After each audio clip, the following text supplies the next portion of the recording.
When Ash isn't here, the full video intro actually plays on my computer. Oh, maybe he just lags it down. It's that Australia bandwidth. It was held down by spiders. It really, all of those legs. Basically. You can't be doing that after you sent me the video that you sent me. Like, you can't be like shrugging that like, ooh, dude, I still like spiders and weird creatures. Like, I like stuff like that though. Like, it's a horror. It's fiction. It's fiction in real life. I'm okay with horror video games, horror movies. You put a huntsman spider or an Atticus spider or whatever weird new underwater dinosaur creature they have in Australia, I'm out. All right. So hello and welcome, folks, to a slow... Actually, some shit actually ended up hitting the news waves this week, even though we didn't have superhero time at all, so we don't have anything to discuss regarding the shows that we normally watch. And instead, other shit happened. Like a little game called Xenoblade Chronicles X came out yesterday that I've been playing pretty much since getting my hands on it, and I'm looking forward to playing more of it once this stream is over. Yes. All right, guys. Great time. We'll see you next week. Did nothing happen this week. That's it. We were just checking in, making sure y'all were okay. We got Digimon Con, so we're gonna just talk about Digimon the whole time. I mean, several things did happen, but first, Mark, what you been up to for the last week? Working. But we got Kamen Rider Blade announcements this week for toys. Did we? Oh, the next Soto Chronicles line is Kamen Rider Blade, so I'm like, yes. Some people don't like the designs of it. I do. I just hope we get a second wave. And honestly, I've been playing a lot of Digimon Story Cyber Slew and working, and that's it. Because with Digimon, the next Digimon story coming out, I was like, you know what? Like, I'm going to just replay all these games for like the 5th time. And then I kept waiting for Graduation to show up because I was like, I'll watch Graduation. But like, there was like a Gavu Graduation. And then there's the Hopper 1 special, but everything but the film is out right now. I thought it came out, didn't it? I just pulled it up. No, it's the Hopper 1 thing. There's like a Hopper 1 special. Hold on. I thought it was. I'm checking the usual suspects now. It's also like, how is the Hopper 1 special like 4 gigs? It's Hopper 1 Spring Break and then some music videos. I didn't see the regular Graduation. I got the Gavu one. The Funny School Days. I got that one. No, this has to be it. No, I looked it up. It's a totally different thing. Hopper 1 Spring Break is a separate little thing, apparently.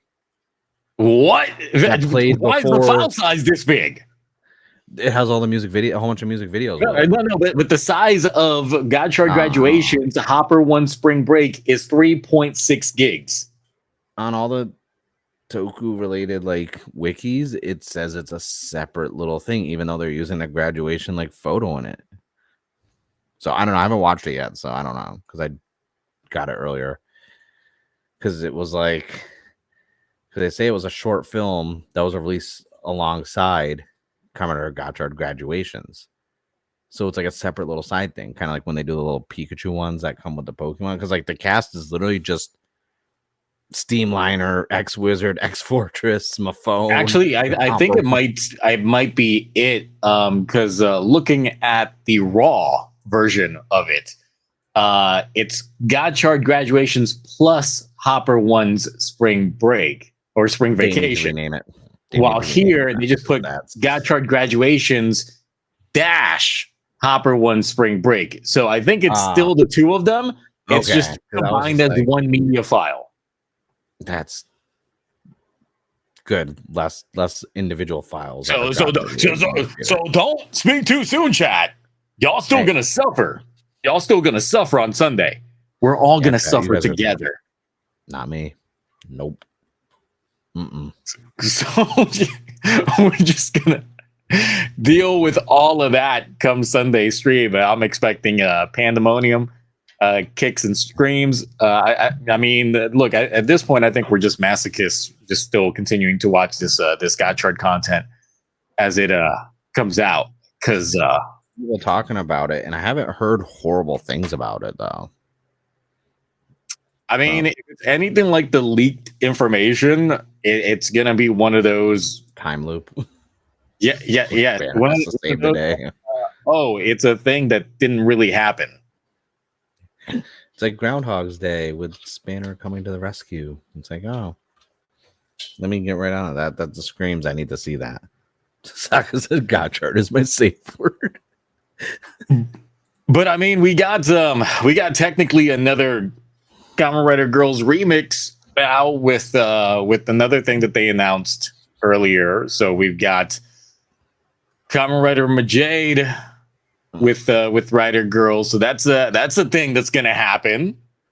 We got any hype regarding that? Chat's just like, nah. Next, pass. Like even for the mild. Even for the sake of thirsting, I'm like there's like nothing really here, especially since I don't think I've ever watched any of those. I think I watched that one a couple years ago that they released. Which one was it? I don't know. I know Kanan was in it from Ghost and a few other people, and that's the only one I ever watched. I mean, it's funny that they have Clotho's actress in here, but if she's not playing Clotho, she's playing her Amazon's counterpart because she was also in Kamen Rider Amazons. Yeah. So that's the joke.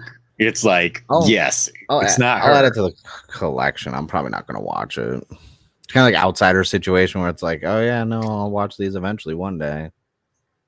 Surprised you didn't watch it for the Tachibana-san. That's the only thing I watched. Oh, just the engine only. That was it. That was it. I'm not. Okay. I don't want any more shows to ruin the canon of the ending plate. I've already been burnt once with them trying to ruin like the ending. I'm like, I don't even want to pay attention. I was like, all right, that engine's cool. I'm done. Yeah. So looking at it, we got everyone's least favorite writer girl. What is it? Akiko from Double. No one liked her. No one liked her, but she's back again. Ray. Yeah. I guess they gotta get her in there. You got Reika from Saber, but of course she's wearing the Saber fit that hides the goods. It'll be nice to see her without her brother around. Awkward. Look, I still haven't seen how bad it was week to week, being like, what the hell is going on in that family? I mean, look, I was making all the jokes during the streams of Saber, like all of the jokes, and they were like, "Zio, chill, you're making." It's like, look, the movie. Did you watch the movie? I did not, but it's just like it's actually. Did I? I don't remember. Gotta watch the movie. I don't think so. I have it in the drafts. I never posted the review because I was just like, I'm tiptoeing the TOS line with all the jokes I made about the movie cinema, and I was like, I don't think I'm ever gonna put this review up. There's a lot of Sweet Home Alabama jokes and a lot of. I mean, you definitely got those vibes a lot within the show itself. So yeah, the special is worse because it involves her getting married and and basically stopping it. Oh, but it's a bait. Does he show up with a big boombox and he plays? No, there's a whole bait and switch with it where it's like everything leading up to it made it seem like it was like gonna be that type of situation. Then it ends up the fiance was like a villain or something. Oh, I wasn't really paying attention because I was just giggling the whole time at how awkward a lot of their stuff is. Oh, we get the ugly Kamen Rider Aguilera suit in this special 2. Hooray! It's weird because I didn't even know that was announced because no one talked about it. Like no one. The trailer dropped 16 hours ago. No one's talked about it at all. I haven't on my feed anyways. I don't think anyone cared. Yeah, obviously no one cares about it. Like it's like say something positive about Gotchard besides it ended. The OP was catchy. No, it was good. I said it was catchy.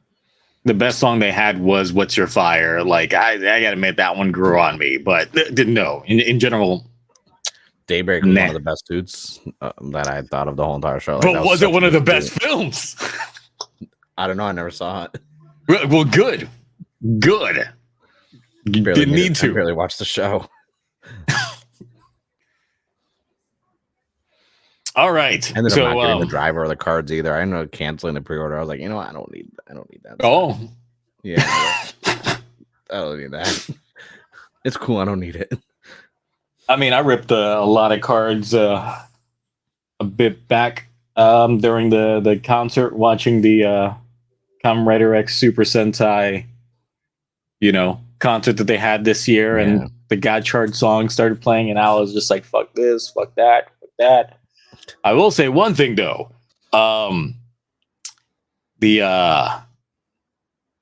What's her name? The singer for the Geats opening. If you have not seen the concerts, you got to watch the concerts. That woman does some things with her mouth that should be illegal in a concert. Just saying. Yes, Koda Kumi. Yes. She was doing some things. The second she just popped out, just nothing but tongue work the entire time. Just straight up tongue work. I was just like, Jesus. Incognito mode. Koda Kumi. Yes, and also if you like the theme song for the Ride Commons game, the singers are all there rocking their cosplay fits of the characters. But the thing is that so the song, they say the line faces, and the entire time I was just hearing racist. So that was just the joke the entire time while playing that on Twitch. I have so much footage from that Ride Commons game because I was going to do a video on it, but then I'd stop. I just hated just the chore of playing that. That I was just like, I don't even know if I can finish the video because like by the time you actually get to the gacha and combat side of it, I think you're going through like over 15 hours of visual novels before you get to do anything. And I was like, nah. I didn't even get any logins yet because I can't even.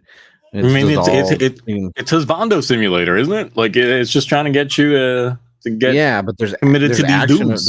And there's like gameplay later on, but I could never, and it took forever. And by the time I got there, I was like, man, I have so much footage right now. I was like, I don't want to do this anymore. All right. So besides the Gotchard stuff that happened, we did get a little trademark that came out like out of nowhere, incredibly early, scarily early. I think something's up with this, and some other folks are speculating that it might not be what we think it is. So first of all, yes, we got the name here. Is Kamen Rider. Yeah. I'm. First of all the Z's there gave me the thought process of, man, this thing's sleep as fuck. Because you got 3 Z's, and what's the first thing that comes to mind when you see 3 Z's? Is normally like someone asleep. Oh yeah, sleeping. But then Zezty's makes me think of food, like seasonings. But I'm like, but we're currently dealing with technically a food-based Sentai right now. Is this potentially a spin-off of what's going on, like a transition, like another writer that gets introduced in Gabu that just gets their own like mini spin-off or something like that, and they just needed to get that logo out the way? What if he's zesty? What if it's more of a personality? What if he's just sassy? And not actual zesty from a food standpoint, it's just someone who's zesty. Sassy is my polite, politically correct way of saying it. Plus, the way that the logo is looking, like there's nothing that screams a lot of effort was put into this. In comparison, it really just looks like sleeping sounds, like just alliterated down there. It's just something's out here. So I went back to see when like the previous trademarks were done for the other writer shows, and like Gabu's came out in May. That's typically the time that we end up getting trademarks. Like this is the earliest we had gotten a trademark. And logo, like back to back, like same time. I wonder if it's because of their filming schedule, because like, you know, now they're filming things more like before they actually air and this and that, like they're giving themselves some breathing room. Is that what if like that's why the trademark's out basically a month and a half, almost 2 months earlier than normal?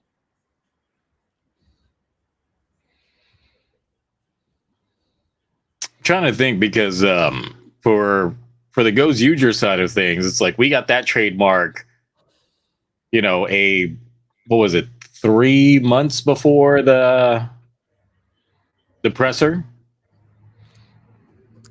Was it? I don't know. I'm not good with remembering time frames. Because even then, that would imply that we might get a sooner debut for if this is indeed the next writer show and not like a side spinoff or something else that they're just going to try throwing into the mix. Then it's just it would imply that like Gabu probably might have a shorter run, because that would mean that this would be something that starts off in like maybe late July. Well, actually, no, late June. I don't know. I don't think Gabu's gonna be a short run. I think Toei's just more streamlining things. It's probably already in pre-production. They've already got the writers and that. So I feel like they're just getting more efficient and no more of that last minute changes, writing this and that, you know, because the show obviously like we said is good with the way it's going. Well, we say it's good, but the thing is, it's like at the end of the day, they care about the revenue stream, and when we talk revenue, it's not doing those numbers. I'm curious to see the next quarterly ones because more stuff has been coming out. So either like let's just say maybe it's to the point of like, so it's like, you know what, we're tired of the show, just speed it up so we can get on to the next show and get the money bags, because this is not working out for us. So steamroll this one, get the hype train going for this one. Here we go. Yeah, we have a lot of stuff though that's been coming out finally for the current quarter though with Gotchard. So I think we're gonna see a little bump in the numbers. It's not good. I don't think it's gonna drop. I think it'll be the same or it's gonna bump up. So I'm really curious when those come out. Especially because I got that little coffee latte in one pre-ordered. I can't wait for that to come in. I caved in. I like the box. So I was like, I need the box. I mean, it is a nice box. It is indeed a very nice box. Yeah. I'll end up buying more shit eventually. Like right now, my entire time is spent 3D printing. Almost got this guy done. So I'm like, so that's the thing. It's like, I saw someone on Twitter apparently saying that this is not going to be the next season, but is a special event writer, which is why the trademark dropped so early. Zesty. It's kind of like that. What was that? Like Kamen Rider Century type situation. Yeah, it could be. Because the thing is, it's like we haven't gotten a Gabu film yet. Like we didn't get the Winter movie. And normally around this time we would start getting trailers or something of the summer film, and we haven't gotten that either. So I'm wondering if this has something to do with the Gabu film and how they're planning on doing it this go around. Do it dramatically different. Is Gabu the 6th or the 7th Reiwa series? It's 6, right? the 6th. Yeah. Because I was wondering, I was like, oh, maybe we're gonna get like Reiwa versus Heisei or something, and Zezty's a part. But I'm like, no, we don't have enough seasons left. I mean, we definitely have enough riders if you just factor in Geats and Saber alone. But I mean, that's why this could be like a AU version of Gavu, where the Zesty once again still implies tastes, familiarity, and shit like that. But you know, since Shoma's been a sad boy for like the last 3 months, he just got tired. Got tired. Get Zesty. Wait for the Zesty Rider kick. So he just becomes a whole new rider and just becomes Kamen Rider Zesties. Yes. It's when he becomes fully human. He becomes a real boy. It's when they get rid of the Gavu and he's just like, well, since I don't got that, then what am I going to call myself? And then we get the Zesties opening. Yeah, good work. So yeah, there is a possibility, because once again, this is the earliest that we've gotten a trademark for this. So it could be something that ties into something completely different than just a standalone show. But if it is a standalone show, what's your gimmick vibes from just the name alone? Zesty. I don't know, because it's like Zesty, like I'd see like food related, right? Exactly. Unless like his gimmicks are different hot sauce bottles. Like he does the hot ones challenge, and like 10 is his like upgrade for him. Well, when I think of Zest in particular, the first thing that comes to mind is like lemon zest. Yep. Mm-hmm. You gotta do the lemon rind and just yep. But the thing is, the Z's on there is like, once again, sleep vibe. So I'm just like, is this literally the Snorlax Kamen Rider that sleeps and he fights while he's asleep, but he just sleep hungry? There's so many bad jokes. He's one of those like sleep eaters. That's all he does, is like he transforms to sleep, but he just gets hangry to the point that he's just beating up on folks. So he doesn't even know what the fuck he does because he's asleep the entire time. Yeah, I don't. Or it couldn't even be that the rider related. Like, what if like it's like a Nightmare on Elm Street situation where all the battles happen in people's dreams? And if they lose, then they just die. And there's a sleep universe. Yeah, there's a sleep universe. Or it could be the whole freaking Digimon Story Cyber Sleuth situation where everyone's in VR and then they get the Eden sickness and they're stuck inside like little comatose places. So look, I put like 200 hours in that game in the last like couple weeks. That kind of crazy like synopsis just sounds like this has Inoue written all over it. Like if they did go with a premise that wild. Yep. And I mean, since his daughter is doing the Sentai, like he could just come back to write and be like, I want something wild and crazy, and this has my name all over it. I don't know. It could be something. I don't know. Like, I'm really bad at the whole speculating thing because, like, it's not that I don't care. I'm just like, when I get an official announcement, I'm like, oh, that's cool. Like, we know, like, for the next, until we get something like substantial from them about it, like a suit or something, it's literally just gonna be everyone's gonna be talking about it, just like coming up with crazy theories. And it's like, I like the idea of Zesty and hot sauces. Some people find hot sauce zesty. So people are saying that the way that the Japanese pronunciation for it is Zetsu, which I mean that just means tongue in Japanese, which tells me it's just more Gavu shit now. That's literally more Gavu shit. This is not the next writer show. If that's too on the nose. You don't call something technically he's gonna be a Kamen Rider. In a show he's a Kamen Rider now. That is dealing with tongues, and you say that's the next season. Nah, this has to be movie related or some sort of Gavu side content. No, I'm not making that joke either. Damn. But even then, Zesty still works because once again, flavor profile, like tongue. It still technically works. The hot sauce, just drop our hot sauce on the tongue and then transform. What's the zesty Luke's stuff here. going on right here? Super zesty right now. Yeah, we Ready for the zesting it up zesty in the party. chat. Hot. Yep. We got Bouquet here. She ready for the zest. Zesty. So this dropped out of nowhere when it came out.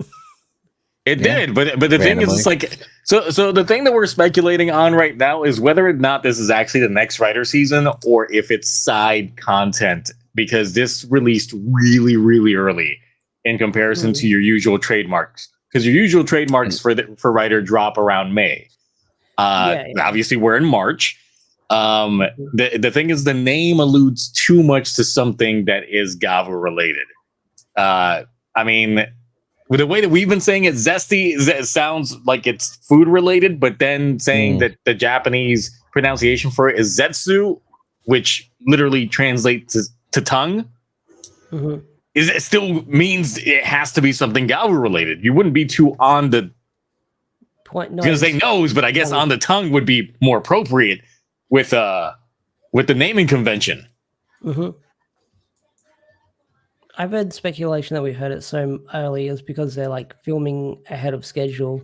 That's what I was thinking because of how they've been filming everything, and now they have more breathing room between the shows filming and airing to like batten down the writing and editing to make sure the quality. Because look at the quality of Gabu right now compared to previous seasons, and I think it's because of this production schedule and because of how they have to submit things for what China and everything else. I think that's why they're doing things more in advance.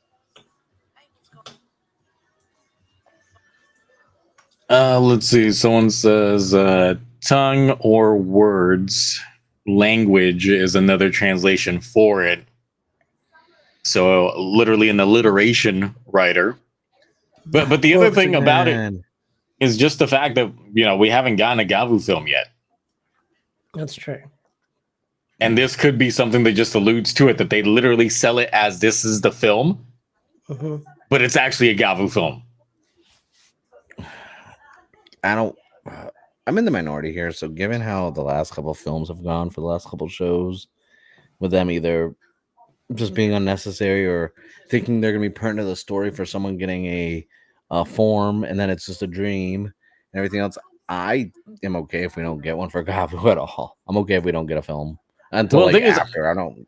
I think with the way that they've worked the show, it might be probably a good use of this show to do a change of form with the film format, just the way that it's done. Yeah.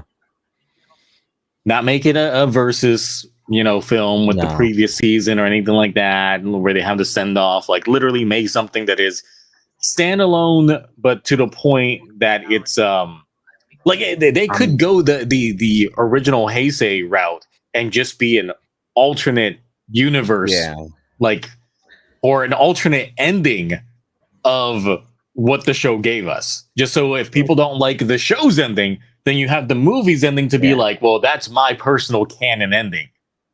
I don't know. I kind of want the verses because Hanto beating the crap out of Spanner for like 35 minutes sounds appealing to me. So I'm like, but the thing is, watch that. But Hanto technically also catches a lot of L's within Gavu itself, so I would think it'd be like an L off form for now until someone else needs to get developed, and then he's gonna get sidelined. He in 20 plus episodes, he has had less L's than Spanner did in the first like 15. Like man, like at least like Hanto can still hold his own. Like he had his debut henshin was great. The fight was raw on this night. Like, well, debut fights typically. Remember, like he also had a pretty good debut fight when he became a Kamen Rider in God Chart, because that's still one of the best God Chart episodes in my opinion. Is when Spanner became a Kamen Rider. Yeah, and then it dropped back down. Out of all of those, that's like the bar wasn't really that high. That was surface level. He could step over it to go over the bar for it. But if they use this for like the name of the film, then hey, look, I'd be all for it. Or it'd be crazy if we started getting like movie exclusive writers again. That the film is literally just a writer that's just for that film. They don't get a series. They literally just get film. Like, I would actually welcome that. Condensed storyline. You don't have to have any supplemental content. You just get that one storyline. I'd be 150% down for that kind of shit again. I'm still mad that we got stage so exclusive ones like Kamen Rider Tassel, who should have been in a film, because that is like the best Reiwa Kamen Rider. So when Shinobi, I'm thinking of this, when Shinobi, because I'm an old head, I'm a young head, I wasn't around during all the leaks and trademarks. When was Shinobi, was that trademark similar to this a while ago, or was that before all the No, trademarks? because Shinobi debuted within ZO itself. It played by different rules because okay. Since okay. So I'm not sure when's the last time we got a trademark like this specifically, because I don't know if we got one for like the last like big movie exclusive one that they were focusing so much on was Kamen Rider Century, but I don't think they made a trademark for it. I haven't been in the leaks Discord for a while. Has the usual suspects said anything about this, or is it just the name we know so far? The leak stuff. The only thing that was sent my way was someone saying that this is supposed to be a side special, and not and then that's part of the reason why it dropped so early. That'd be plausible. That makes sense. So let me see. I'm trying to pull up all of the Kamen Rider trademarks.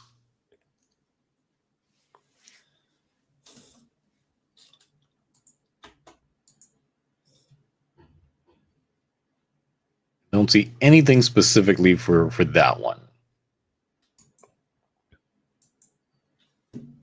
Because issue 7 is out in June as well. We completely hear the video that you've been editing.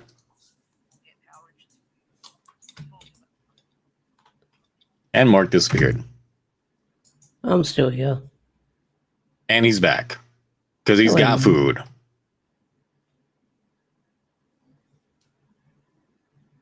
Since I was I'm professional enough to not be playing Xenoblade right now, okay? I couldn't get a copy. I was like around where I worked, though, like everywhere was like sold out. So I might have to dip to the stores like on the weekend today, or just get like a copy on Amazon and hopefully it arrives in like 2 days. See, it's the opposite for Mark. Apparently, he was the only one that got the game where he was at. I learned about games. I was the only one, and I live in San Diego, so that's kind of crazy. Like, I got mine pre-ordered, so like I got mine. Been playing it since yesterday, so nice. Let me see. I don't see. Oh, I didn't get a drink. All right, it's gonna get a drink. Yeah, I don't see a trademark for Amazon's either, since I see other people asking for if that got trademarked as well. So let me see. Let me go back to all the trademarks they've gotten.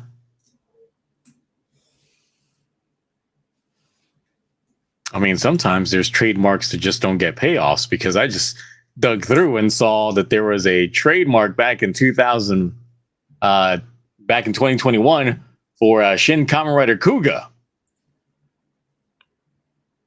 Come again? Watch the shit out of that.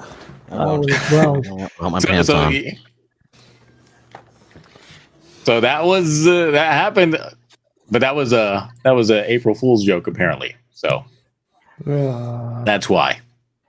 I kind of hate Toei for that, honestly. I kind of hate them for that. Like, we could have got that. Like, what the hell?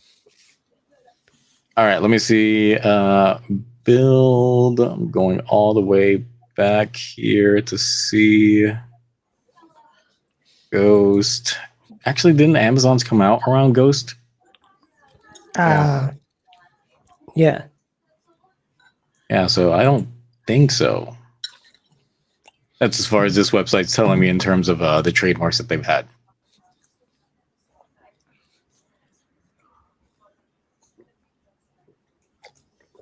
So yeah, I don't know specifically on it. It's just still a little suspicious on this dropping as early as it did. So we'll see. We'll see how that actually ends up coming about. I'm curious. Like, it's one of the things where I'm not going to seek out information on it because everything's going to be rumor. Yeah, everything's wait going to till go something- rumor bait for now. And the thing is, this is very unlike Gavu itself, because we started getting leaks about Gavu around this same time period last year, before we even got the trademark, because once again, we didn't get the trademark until May. Yeah, no, I remember that. And that's where we had like the weird, really off, far away photos, and then like the very potato quality photos that looked like AI generated. So And then we had China leaking the first few episodes. Well, that was before the show aired, but yeah. I'm gonna make it some crayons and do some fake leaks. It's gonna be like Zesty is gonna be a follow up to Gaim, and instead it's just gonna be a different fruit, and they're gonna be just grading the lemon zest and this and that. Because every time the leaks come out, it's something drawn on a piece of paper with like colored pencil and crayons, and most of the time it ends up being slightly accurate. So I'm like, just need a fake watermark. That's all. it is what it is. So. All right. So, anything else to throw in on the Zets, the Zetsu, the Zesties speculation train, the Z's, the Zangetsus, Teshiga Zetsus. I mean, with it being Zetsu, it just makes me think of Naruto. Makes me think of that. Oh yeah, him. I was gonna say Bleach, Yeah. like Tetsu Zangetsu. All right. Outside of that, look, we know that we're getting a Go Ranger 50th anniversary event that's going to be happening soon. Hells yes. They gave us a little logo for it, and that's about it. What do you think it'll be? I don't know, because so I was thinking about this the other day. The singer of the Go Ranger theme song was actually hospitalized the other day for pneumonia. Oh fuck! And he was one that I was hoping was going to come back for the 50th to do like the theme song way back when. And yeah, so there's I don't know. I'm hoping that maybe he recorded some stuff. Like a re-rendition of the theme song, but before like he was hospitalized, because the dude was still in the business. He's like Ichiro Mizuki, like he just kept on going with still doing like songs and shit, even though he's old. Oh yeah. Let me see. So what I like. I think that's probably is that like Ichiro Mizuki? Is that the same guy who did the Ultra Instinct theme? He's like 70 and he did that theme. Let me see. See how old he is. Isao Sasaki is that magic number. Load.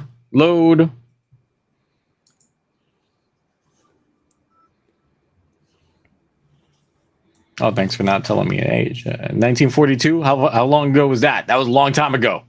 1942. 82.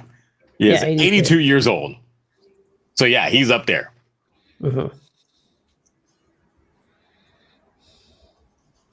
Old. So hopefully he pulls through. But once again, having pneumonia at that age normally is not good. Yes, definitely not good. So outside of that, like how many of the actors, if you know, I don't even know if they would have any other returning actors for this. I don't know what conditions they're in. Red. Yeah, I don't know. Like, I don't know. Like, that's crazy. It's like when you start celebrating something like 50 years, and then your main cast was like in their, you know, mid-20s when it was airing.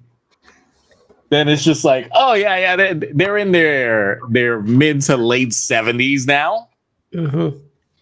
So how's this gonna work?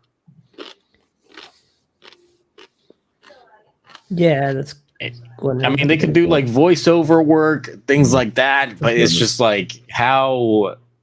I don't know. That is a difficult thing. I don't know exactly how they're going to manage to pull it off.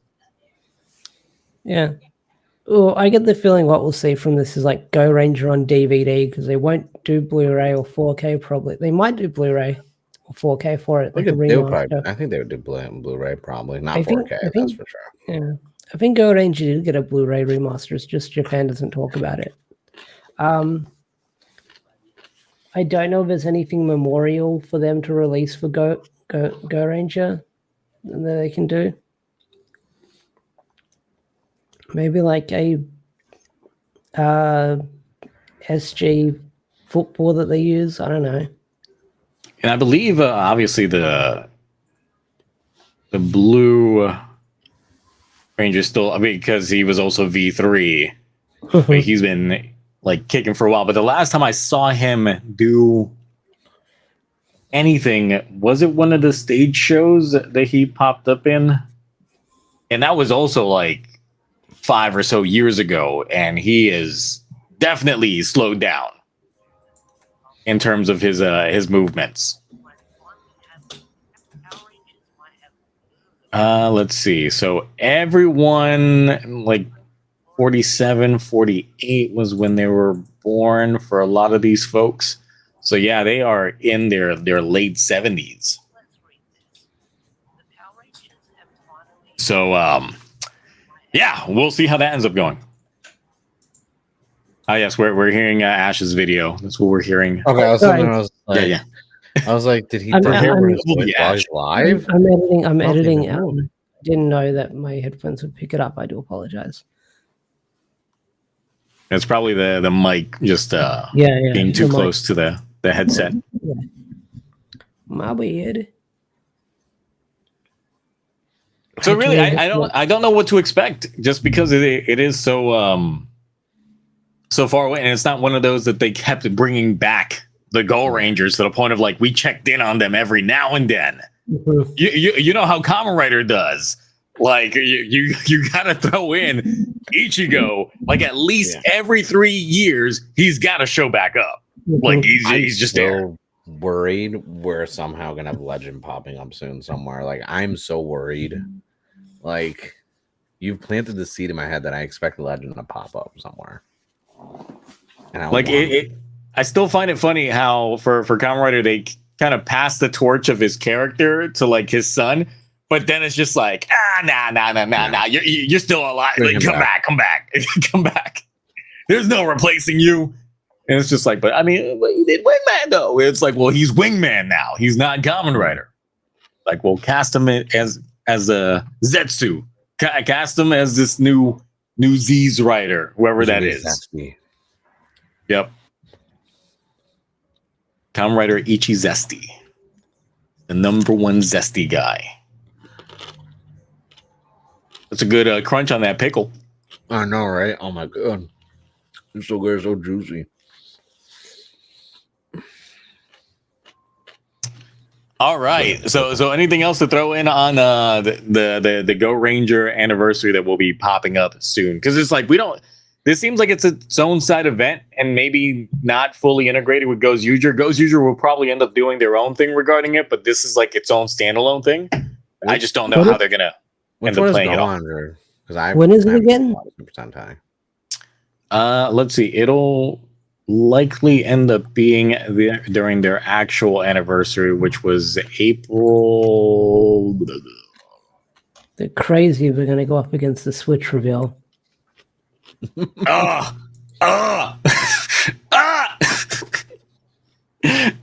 need that in my life. Never go on edition Switch 2. No. April 5th. Okay, so the day after the Switch reveal. See, there we go. That's fine. You got fucking lucky, Super Sentai. You nearly got out straight. Well, it's got several days because the second is the Switch 2 show. So we got that Wednesday to be hyped about video games, and then that Saturday to be seeing how many of them show up in glorious CG like Toei budget de-aging technology. That would actually be wild to see if they try using. Hype for this. You think we're gonna stop being hyped 3 days after the Switch 2 press conference? Like, no. Only if it's trash. Only if every game looks like Pokemon Legends ZA. Then. Which is apparently coming to the Switch 2, which is apparently Legends. Oh, yeah, no, we knew it was gonna. We knew it's gonna, but I would still buy the Switch 2 anyways.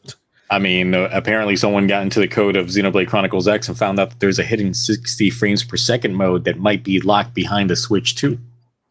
Ooh. I was thinking that's what's gonna happen with the Switch 2. We're gonna. And the thing is, the game actually runs at a pretty nice 60 frames per second with no visual dips, as far as I've seen. So it's just like, Monolith Soft out here putting in the Lord's work.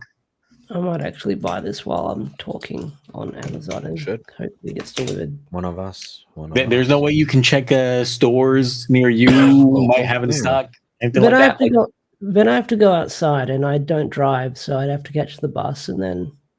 Oh, it's too much work. But what's faster, Amazon or the bus?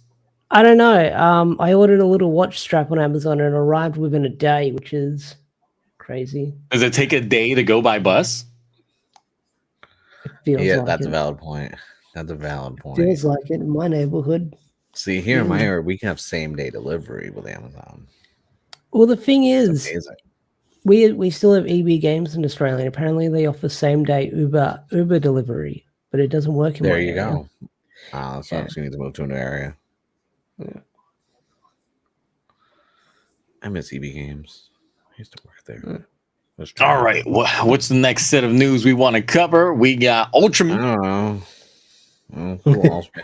Dude, I don't know why. Like, Ultraman stuff's kind of been like, I haven't really been caring lately. I'm not gonna lie. Like, the Trigger's getting a Blu-ray with the films and everything in English in a couple months, and I was like, well, why'd you give us Blazar before Trigger? Like, y'all over the place with these releases right now. Wait, English dub or? Yeah, the English Trigger release and stuff is getting the Blu-ray finally. Listen, I've been watching so much Ultraman now because of Toku Rewind that it's just like I got another one lined up on the docket starting tomorrow with Leo. Not bad.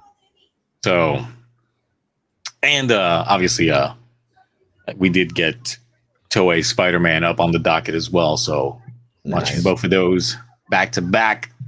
Tomorrow, that's gonna be a thing. But then we got the docket. New hero. Just as when they awaken. The teaser, which I put as the thumbnail, it does look like his face is definitely red and silver as well. Like he wears a mask on top of the mask. Mm-hmm. So that's a lot of red we got going on over there. So. Otherwise, we don't know a name. The trademark gods didn't give us a name for this one. So, but Ultraman like most things that Subaraya does, typically they film this shit like a year in advance. It's already done. By the time it airs, they were just like, yeah, it's been done for like a year. It's just we're just fine tuning some things. Especially since they're going to probably have an English dub for it as well. So, yep. More information will probably come out. I thought there was a name for it. I thought people were already talking about the name for that. Someone says the rumored name is Omega. Yeah, it was something, but nothing like confirmed. And I'm like, I kind of want something new with Ultraman. I need because after watching like Rising and like Shin Ultraman and this and that, I was like, I need something bigger than a 25 episode like show that airs on TV, but also on YouTube simulcast. Like I need something bigger from Ultraman now. They're keeping it the same, yeah, like them doing simulcasting, English dub, this and that. That's great, but I need something new from the character in the production. I need some oomph to it. How about we do an Ultraman season that is like the first Cloverfield film? Okay, I have been saying this for a really long time, ever since City Shrouded in Shadow came out on the PS4.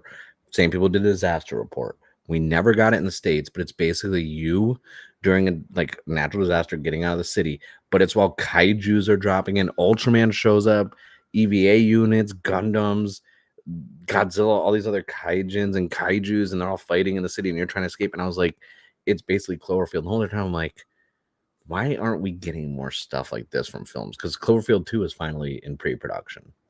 And I'm like, the real Cloverfield 2? Yes, the real Cloverfield 2, not them buying 2 other films and renaming them. Because that's what it was. Cloverfield Paradox was never Cloverfield, and 10 Cloverfield Lane was never Cloverfield in the name. They just bought the distributions and renamed it, because why not? But I would love that. Found footage, like Toku film or show. God forbid there's enough freaking found footage like Bigfoot films. I've seen them all. They're bad. They're horrible. I feel like Bigfoot, Blackjack, and Hookers. Because Godzilla would be too on the nose to do found footage, because essentially Cloverfield was pretty much just playing up on a lot of the aspect. But Ultraman, on the other hand, that's a whole different thing to try doing. Especially someone following around Ultraman and trying to discover who it was as a found footage. Yeah. Because then it's also a mystery to us. We don't, as an audience, know who it is. We're in the same page as whoever is trying to figure this out. Or they do each episode from the perspective of someone else trying to also find out. Yeah. Yes, and then they all meet by a certain point, and then they put in all their clues together, and then they end up discovering like the truth. See, there we go. There we go. That will fucking work. But no, we do. I do wish, like, because like Kamen Rider kind of has been formulaic, but they do kind of. There's something there with the production value and the presentation. Same with Super Sentai, like with King Oja, they tried the whole Sony full green screen room thing. Super I love them. Ultraman has always been consistent. It's safe, but it's like I need them to try. I need them to take some risks, some big risks. Like I assume whatever the show is when it's dubbed, it's gonna have Johnny Young Bosch doing a voice. Like I'm already like the usual suspects are gonna show up, but I'm like I need them to take a big leap with the show. I need it to evolve because it's not evolving right now. And the thing is, me watching this series now, technically going backwards in the timeline, in terms of the production order that I've been watching it in. It's just like I'm also noticing, you know, where each show gets it from, like the DNA, the roots of it. It's just like, man, that's really good. But then it's like, oh wait, but they got it from this show. Okay. And then like so on and so forth, where it's just like, okay. Like I'm still waiting for Ultraman Rising too. Like that movie was so good. It was popular and it was trending on Netflix.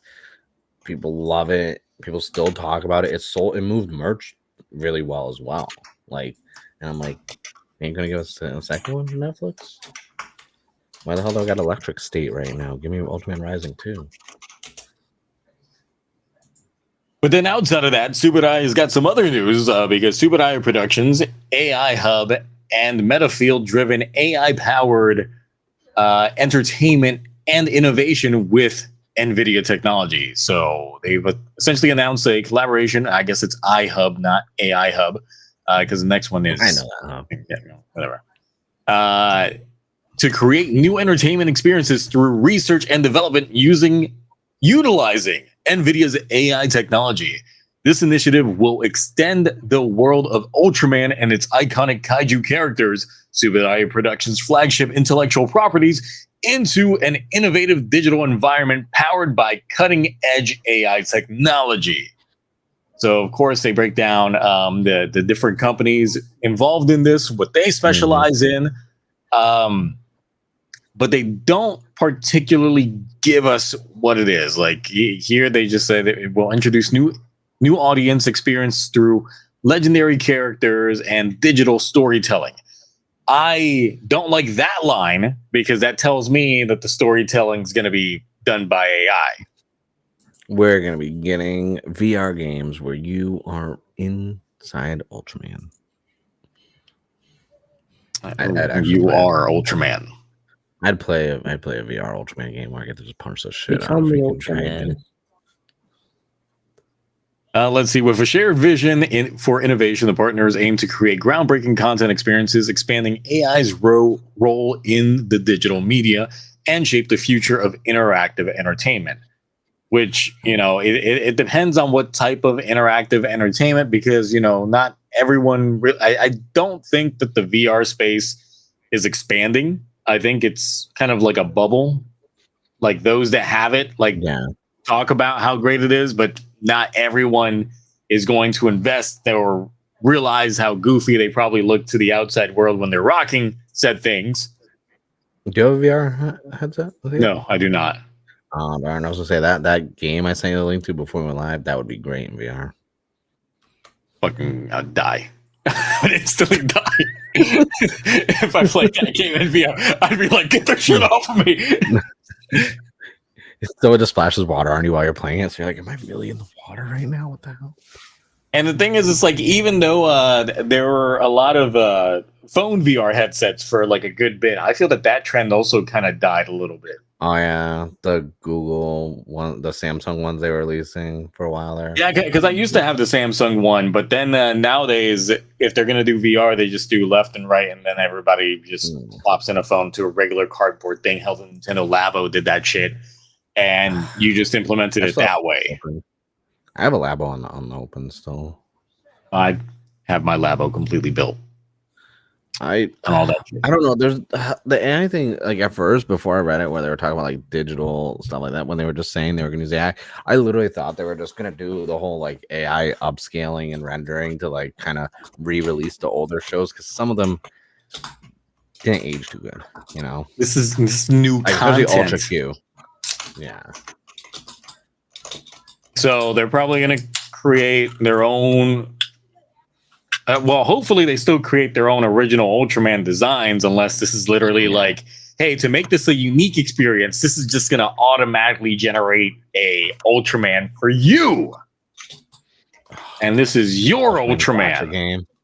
And then because of generative AI, it's probably going to create a storyline for you to follow for your character, which, it does seem kind of neat. But then after a while, like, where do the seams start to show in terms of like this kind of storytelling? Yeah, I don't. That's what's tough, because like up until this, the whole digital storytelling, I didn't know like what it would be about. Like now I'm just like, because Super has a lot of good stuff going on, right? Like right now with Marvel, they have Ultraman with the Avengers and other comics. In Japan, they have a Ultraman Spider-Man manga. Like Ultraman is in so many different branches of media forms right now and genres, and it's like they don't need AI. They got a lot of talented people working on this stuff. Like you don't need AI, unless I thought they were going to use AI to, like I said, upscale something, or maybe do like AI would help them keep within their budget, because Ultraman doesn't really have this overly grandiose budget for their show and stuff like that, which is why when you look at their merch sales and their numbers, and they're basically triple, sometimes quadruple combined Kamen Rider and Super Sentai, it's like with how much they spend on the show, like their Super is probably making the profit margins insane, because most of their stuff is just soft vinyl figures. And because I can understand using AI to like correct some CG like kerfuffles that they might have. You mentioned before we went live that maybe it's for like providing automatic dubs or just subs just there, so they don't have to put in the handiwork.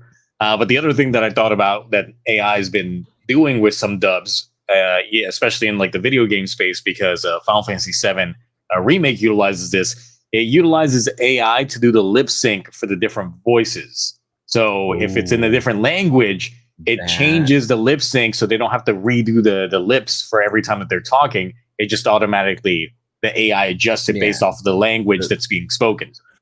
But because I know Ghost of Tsushima, if you ever played Ghost of Tsushima when it first came out, like the lip sync on the character models were made for the English dub. So if you played it with Japanese, it would look weird.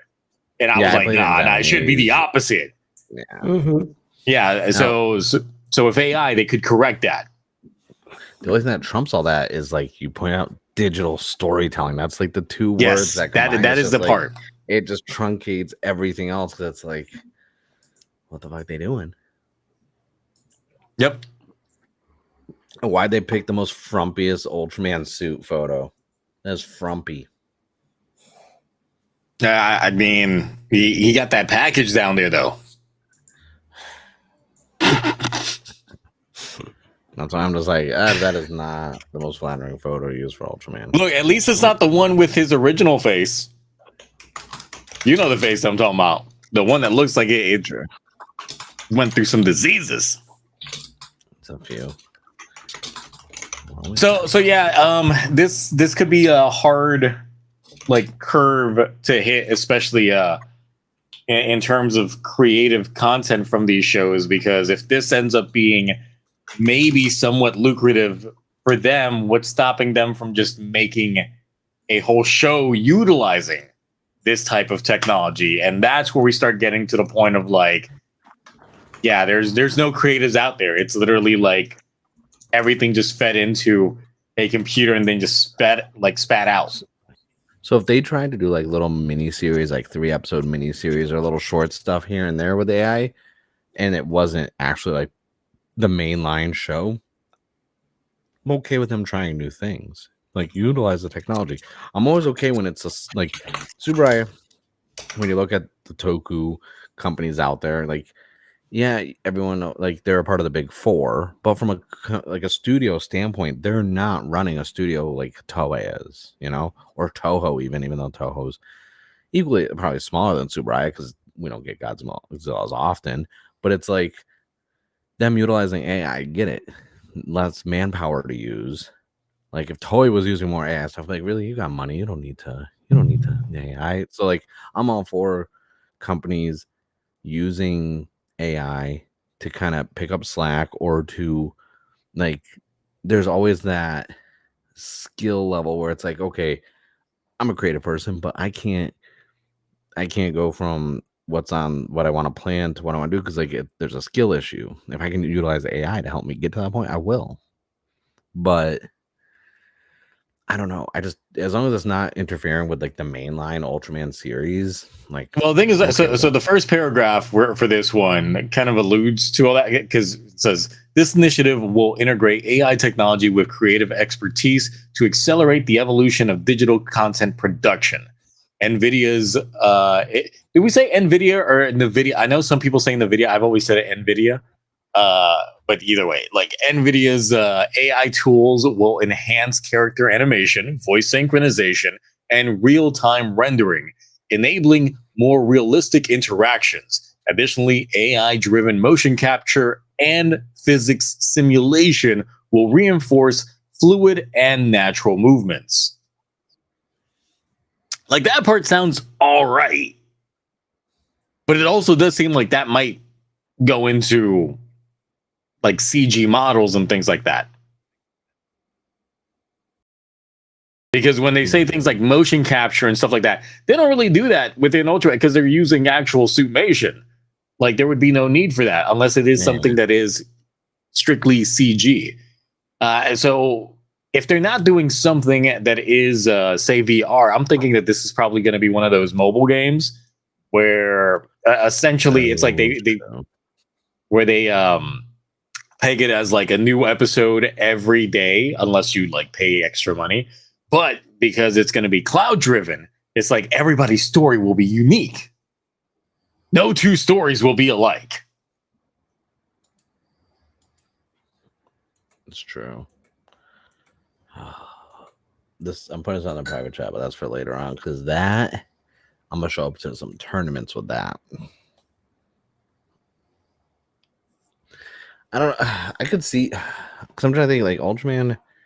I'm trying to think what they've had for games because they're going the route of Kamen Rider right now with a lot of those, like, and like how Pokemon is with like the Gamba Rising type freaking arcade games. Like none of them are getting new games really.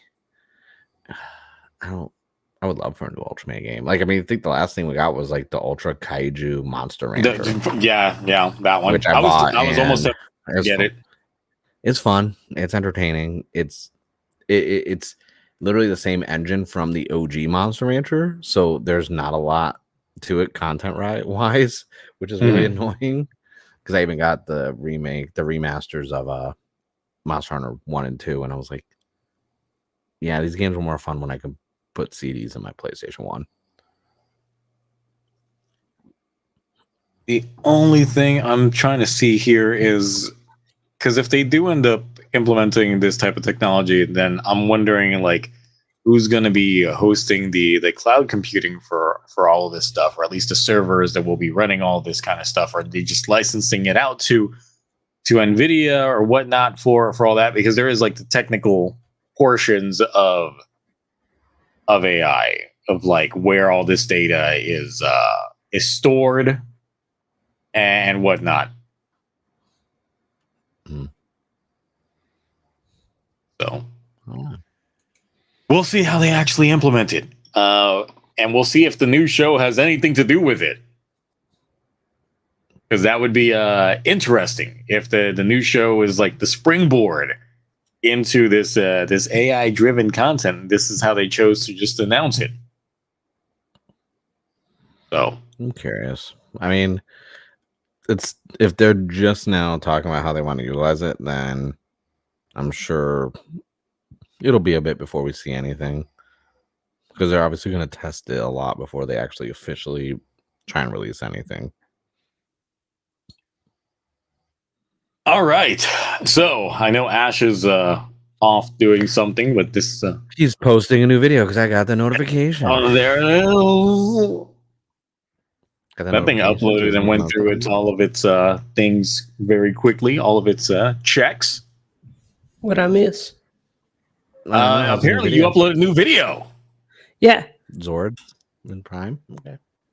I got the notification on my phone while you were like away. I'm like, oh, that's what he's up to. All right. Now you're just sliding out that new video, that new content. All right. Yeah. So last but not least, unless there's something else that ends up popping up afterwards, Power Rangers is apparently coming back on Disney Plus. All right, so I think there's a little bit misconfusion going. Okay, yeah, allegedly. That's okay. Because thing is in talks, so things could fall for it. But apparently, Disney will stream the new special because apparently Paramount got cold feet or Hasbro got cold feet. But apparently, according to sources, within sources, I remember when Jonathan Entwistle was going to do stuff with Power Rangers. Yes, I remember as well. Apparently, he just took the money and ran and just waited for a better deal. Like he... What? Well, I mean, wasn't he Netflix contracted anyway? Yeah, and yeah. And didn't Netflix for like a while just literally be like, you sell us a pitch, we'll give you money for it, and we'll see how it goes. And then it's just like, all right, cool, bet. But what happens if they pull out or y'all pull out? Do I still keep the money? Well, we made a contract. All right, guess I keep that money. That's why I like these contracts. You want to be a millionaire quickly? Just become a proper screenwriter and then just say you got an idea. But then it doesn't come to fruition after you cash those checks. It's just like, well, it just didn't work out. Just join the Screenwriters Guild of America. And you don't even need to do a full script. Just do the proof of concept script, which is usually anywhere from like 38 to 60 pages. Make sure you get it, notarized and this and that, so you get the rights to it, and then just submit them and get your money over and over again. I'm not saying I did research. Did research because I got an idea for a show called Rangers with Power, Rangers of Power, that I'm going to be pitching to Netflix.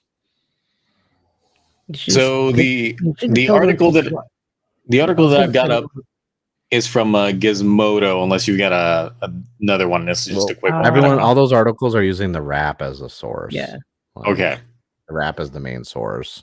Then let me see what we got here. All right. Jonathan check mark on Twitter. And Dan Schatz in talks to write, produce, and showrun live action Power Ranger series at Disney Plus. So let's see. So this is Percy Jackson and the Olympians showrunner. That they made a show.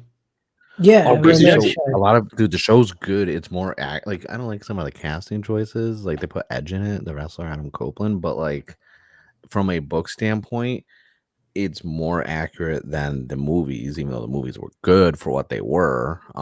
The show, I don't know if they renewed it for more seasons. it got I renewed watched for the a third season, apparently, according to that article. Yeah. It's been good. It just flies under the radar because no one talks about it. So when I saw the Percy Jackson, I was like, okay, at least they care about lore and like decent writing for Disney Plus, anyways. It's Kratos in Percy Jackson. I haven't watched Percy the second Jackson season. Kratos. I haven't watched Percy any Jackson Percy is Jackson. the son. He's Loki. Okay. He's boy. Oh, okay. Is that okay? No. No, I'm just kidding. Oh, let's see. The development of Power Rangers is part of Hasbro Entertainment's ongoing strategy to elevate storytelling and produce series based on Hasbro's most iconic brands, along with the industry's best talent, studios, and distribution platforms. Beyond Power Rangers, Hasbro Entertainment's active projects include the reimagining of Clue. The fuck? No, they don't need that. Without Tim Curry? Let's see. Across the live action of Dungeons and Dragons series, Forgotten Realms currently in development at Netflix. Magic the Gathering, the series, currently in production on Netflix.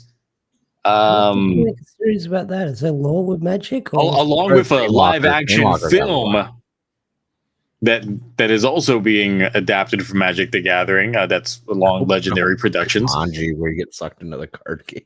And game shows based off of Trivial Pursuit, Scrabble, which both premiered on CW. What? CW has Trivial Pursuit and Scrabble like shows? What? CW. I've heard of it. Yeah, I did not know that. No, remember the Nexstar bought the CW from WB, so they had to come up with new content. So I guess Trivial Pursuit and Scrabble on there now. They have WWE on there now too. The NXT line brand is on CW, which is weird. So yeah, based off of this, at least from what we know so far, or at least what we've heard from anything regarding Hasbro and Toei, is there shouldn't be anything new Sentai related at all on anything Power Rangers going forward. Correct? But they like there still shouldn't have the rights to all the older stuff from the previous contract. So they could always go back and we can get Die Ranger. That's why they adapted VR Troopers into the comics, because apparently they still have the license for that stuff. Look, they get a good martial arts director on there that they can make a Die Rangers. If only there was some show that had karate and martial arts for the last, I don't know, 7 or 8 years that was around. That had a little bit of campiness to it too. Yeah. So it jived with the mix. I know. So it jived with the kids and the adults. And some kids that are now in their 20s that are teenagers that need some more work and deserve some more work, but could probably pass for some teenagers with attitude. Because only one of them became a star and was in Blue Beetle. All the other ones, I don't even know what they do anymore. One of them's a musician in Latin America and winning awards and dropping CDs and in the DCEU. And the other ones, I don't even know their names. And even though his name is weird, at least I know it. So yeah, the hopes of anybody, like any adaptations for any of the newer stuff, is like a pipe dream. Unless they're working on a deal secretly, because no. What if they adapt Wackle Saber? That's a big game changer. It's like, yeah, let's get those suits. Those suits look cool. Can we borrow them, Toei? It's like, well, look, we'll let you know that 2 of these suits have been through some shit. I'm They've been through a lot. In one of the movies, literally. I'm gonna talk to Giga about adapting them for America. I mean, I'm pretty sure there is already. There is. There's all genre of that, but it's usually DC superheroes and sometimes Spider-Man. Spider-Gwen. Other than that, Yes, always. Or Deadpool's become popular recently, so in terms of that space. I saw a She-Hulk one, and I had a conflict of interest. I was sitting there with the devil and the angel, and they're just both. The devil's just like, yeah, and the angel's like, I guess. So yeah, since I don't know the pedigree of Percy Jackson and the Olympians, the show, apparently I guess it's good. Because both these guys are showrunners for that particular show. Yeah. They want to try and tackle this thing. But I guess I've seen interviews with them as showrunners when they were doing all the hype, like they hyped up the first season of Percy Jackson before it even aired. And anything they work on, if it's like a pre-established like IP, like Percy Jackson had the films, but the book series, literally the main Percy Jackson's like 6 or 7 or 8 books, and then there's 3 other full like 6+ books and 3 other spin-offs in the same world. There's so much lore to it, and they flat out like care about the lore and these IPs, and they don't like to put their own spin on it. They like to just take what works with it, keep the things like accurate to what makes it the IP what it is. So I'm like, everyone else is like, oh my god, the show is horrible, no one talks about it. And I'm like, well, it got renewed. I've watched it. A lot of people haven't. So I can tell you, if it's true, if it is 100% true, these are the people that are showrunners. I think it's out of all the names that have been fake attached over the last couple of years since 2017. These are the most trustworthy names I've seen attached to it. But you kind of just unsold me with the statement of they try sticking to the source material. If they aren't adapting Sentai, then what are they adapting, good sir? No, well, you know what I mean. Like the story of it, like okay, teenagers, good versus evil, because now I'm thinking this is indeed just going to be a reboot of another Power Ranger season that we already had, just retold. Let me rephrase that. They care about the essence of what the IP is about, what's true to the IP itself, and don't try to interject other things to it. So if it was a Power Rangers, it's going to feel like Power Rangers. It's not going to feel like you're watching, Cobra Kai or like any other Disney Plus shows. Like if it's a Power Rangers IP, they're going to make it feel like and keep true to the spirit of Power Rangers. How about that? I mean, they'll say it's Morphin Time, hopefully. Because they didn't even say that, they barely said it in the movie, and they didn't even have morphers. I mean, I think the good thing about Power Rangers, like its Sentai counterpart, is that their transformation phase isn't always just the same thing. Well, yeah, but they didn't have changers in the movie, and I'm still pissed about that. They sold morphers, but there was no changers in that movie. I just watched it recently on Netflix. It's like shift and turbo, go galactic. Let's rock it, all that kind of shit like that. Turbo? Modern turbo. They're all riding. There was a film director who knows about vehicles in a close-knit group that could be considered family that are trying to overcome. Oh, see, I was thinking the Mad Max route. I didn't know you were going the Fast and Furious route. I was going Fast and Furious route. I mean, look, Vin Diesel could play a Zordon. They don't have hair. Vin Diesel looks like he is perfect for playing Zordon. Like, give me the Chronicles of Young Zordon starring Vin Diesel. And then it's just, what was that fucking film franchise he did when he was younger? Yes, that. Triple X. That too. That too. Combined. It's just that, and that is like Zordon of Eltar, the series. Okay with that. And then the final episode is when he transforms. Then he gets then it turns out that they cut off his head and put him in a jar, and then they just blow that up. Then it's just like, well, no, wait, you mean his head's actually life size? So Zordon's head is actually the size of Zordon's actual head. He was just that massive. He's basically a watcher from Marvel. But I mean, obviously with everything we have rumors until there's because I'm trying to think between now and San Diego Comic-Con, which is in the first week of July, the only thing that's coming up is CinemaCon.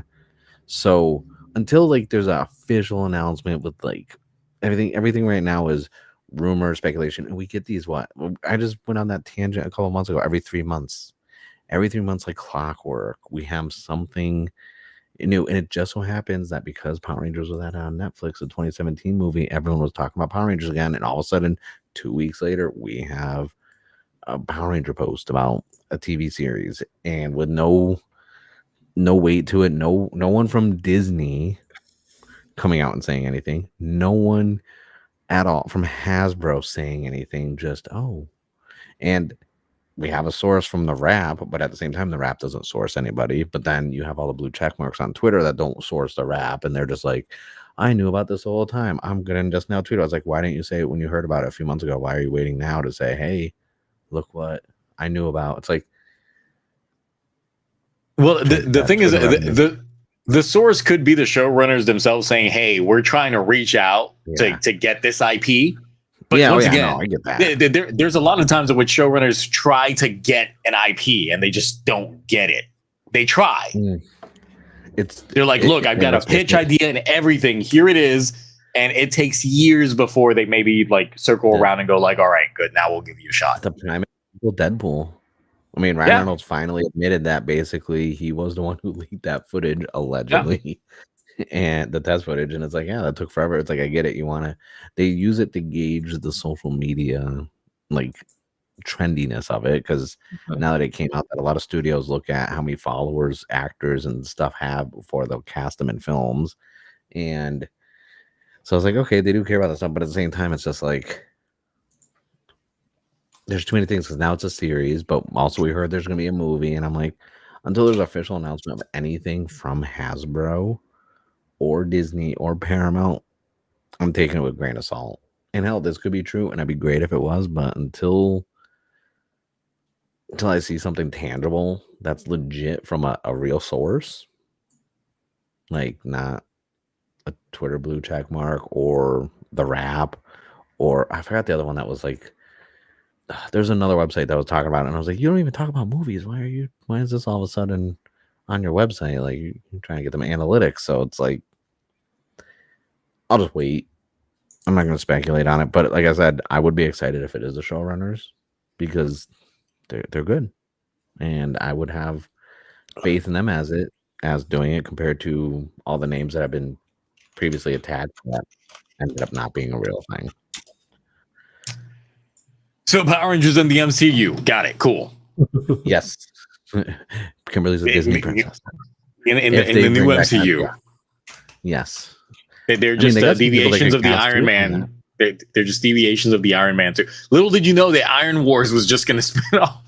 The Armor Wars was just going to spin off into the Power Rangers reboot. I'm trying to think. No, because there's a Power Rangers versus Avengers comic, which was, or not Avengers, Justice League comic that was interesting. It was bad. The artwork was horrible, but it was an entertaining comic. Oh, well, who did the artwork for that one? I don't remember. It was just too kiddish for me. It wasn't even, there was like no real detail to the artwork. I didn't really care for it. And Green Lantern would have trumped, like, destroyed all of them, honestly. The thing that I do feel with any Power Rangers reboot that we end up getting in the future, I think all of the mech fights will stay CG going forward. There is no more suitmation. It is just going to be strictly CG. I don't think we're getting a reboot show, because they're doing that AI upscaled. Well, I'm just saying, so any new Power Rangers that we're going to get, if we do get new Power Rangers in general, it's just going to be CG mech fights the entire time. If they do mech fights, if they choose to opt out, then it's whatever. I don't think if they, hypothetically, if they did a show now, because of, you have to go like, oh, how have you done lately? And that, which is basically, was it Dino Fury and Cosmic Fury? It's like, I feel like they'd probably cut back on the mecha fights, because they'll be like, all right, let's not put too much budget into this and just see how it goes first. Because, like, let's not pump too much money into this. Let's hopefully we can get some sort of return on investment. So I feel like they wouldn't have one every, and I don't think it'd also be like it was before. There were long, drawn out seasons. Like, I think the streaming, especially if Disney Plus and it's a show, they rarely go past 10 episodes. So I don't see I don't see it being more than 10 episodes unless it's a Hasbro thing where they're like, no, we need to sell toys to give us more. But then again, at the same time, the appeal, even though streaming services are popular, the appeal of like kids shows, because Power Rangers is a kids show, is it being on, you know, regular TV, not on a paid streaming network where, you know, it's constantly coming out and there's like, you know, and it has that evergreen syndication to it, like a Bluey and stuff like that. Where Now, hold on now, because a lot of people watch Bluey on Disney Plus. I don't know it's on Disney Plus. I watched. I can tell you now, as someone who has a child that loves some Bluey, the way that was discovered, watched periodically, binged, was Disney Plus. I thought it was CBS. I don't even know. I don't follow that stuff. No, PBS. In the US, it's distributed by Disney. Yeah, I have no idea. I don't know any of that stuff. And Bluey, like, for reasons, prints money. Merch I just see the merch everywhere, and I'm like, I don't know what this is. It's a good show. It's a good show. Is set for life. Whoever created it, because they're just sitting back being like, I like money. Australia created it. You put some fucking respect on our name. Okay, well, the currency exchange, so it's worth a couple thousand US. It is the best thing Australia has created is Bluey. That's it. Take that. Is that other thing there? No, because the Hemsworth, Chris Hemsworth is Australian, and and look at how played out they are. He's getting laughed at by his son's friends because of how the Thor films have gone. So that's a good point. I mean, we watched Thor: Love and Thunder, right? Who can say anything positive about that film? Exactly. The goats were funny for the first time. You say something good about the final fight scene with all those superpowered kids.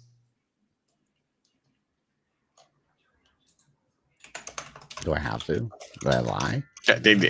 See, I just watched Age of Ultron the other night, and I was like, "What happened?" Because Age of Ultron, when it came out, I was like, "This ain't that good." And now going back, I'm like, "Maybe I treated you too poorly, child."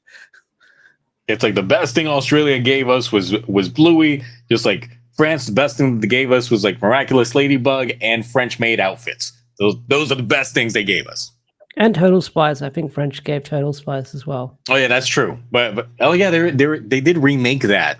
I gotta check it out, see if it holds up to like the original one. The great film Under Paris on Netflix. Never seen it. It's a shark horror film. Oh, I know you don't like horror. Yeah, weird. I'm not mad. I'm just disappointed. Look, man, I'm scared to death. Just freaky. I ain't ready for it. Yeah, it's fine. I'm trying to think. What did Australia give us? No, they gave us Crocodile Dundee. Yeah, I mean, but when's the last time Crocodile Dundee has been relevant? I bet most of the folks in the chat don't even know who Crocodile Dundee is. That's not a knife. This is a knife. I love that movie. I just found it on VHS recently for $1.99. It's in my collection.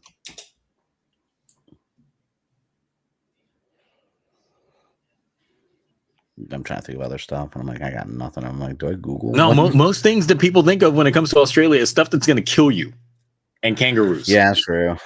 Yeah. So, we can blame Australia for Kangaroo Jack. That movie was with Jerry O'Connell and Anthony Anderson. Yeah, you gave us that, okay? Like, you live with that. Shame. That's the movie you have to watch to become a citizen of Australia. Like, if you want to like actually immigrate over there, you got to watch that while sitting in a vat of spiders. we didn't give you Kangaroo Jack. Americans thought Kangaroo Jack would be a really great idea. You guys came to our country and filmed. That's literally, they went to your country for inspiration, and that's what they came up with. Yeah, well, that's on your guys' fault. That's the best they could do. Like, let's go there. Like, we went to Bondi Beach, all this other stuff. Like, oh, I guess Rocco's modern life in some way, shape, or form because wallabies. Yeah, that's true. Okay, never mind. I will give them Rocco's modern life. All right, you know what? But that was still done by Americans, so I still won't go there. Like, I'm still never going over there. Like, nah. I'm sorry. Like, I saw them like Yeah, Ash, if we have a meetup, you got to come to America. We ain't going over there. No, I gotta do it. Meet all the Toku people and drink.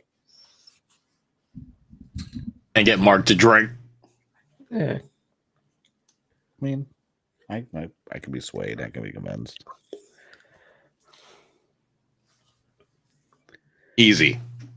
I'm so glad we're not there with the Power Rangers. I had nothing else for the Power Rangers. I'm like, how can we like veer this conversation? Like, I'm prepared for like all the milking of this, not like on social media for like until the next Power Ranger thing.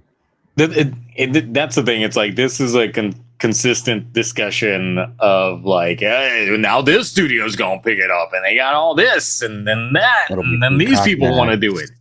Prime will be next. Then this reboot has been passed around more than a bong at a party. Which is many times. I usually don't share, so. Well, more than a hookah. Yeah, like hookah is a social thing, so yeah, you gotta, good old days. So yeah, it's probably gonna get chopped around multiple networks. Yeah. We'll still be talking about this probably like 2 years down the line. It's like, oh man, they're still they're rebooting this. They're rebooting the reboot. We got another one. I think it'll be, we'll get something that isn't just MMPR reignition. We will get something in 2 years. At least something like solid, defined, this is what's happening. At least some sort of announcement we will get. I don't know if we'll get the actual release within 2 years. We will get something. But I'm still in the mentality of like, why don't we just let the IP die for a bit? Like, let it die for a bit, like a couple years of nothing. And everyone just stop talking about it. And then we see what happens like down the road. Like it needs, because like I personally am just, I started unfollowing people and muting Power Rangers on social media because I was just like, I'm just tired of like a lot of like Ash is in like this special group because he also talks about stuff that isn't just Power Rangers, like Massive Verse, all this other stuff. So like he hasn't made his whole identity Power Rangers. There are a lot of people who, if there were no Power Rangers, I don't know if they know who they were.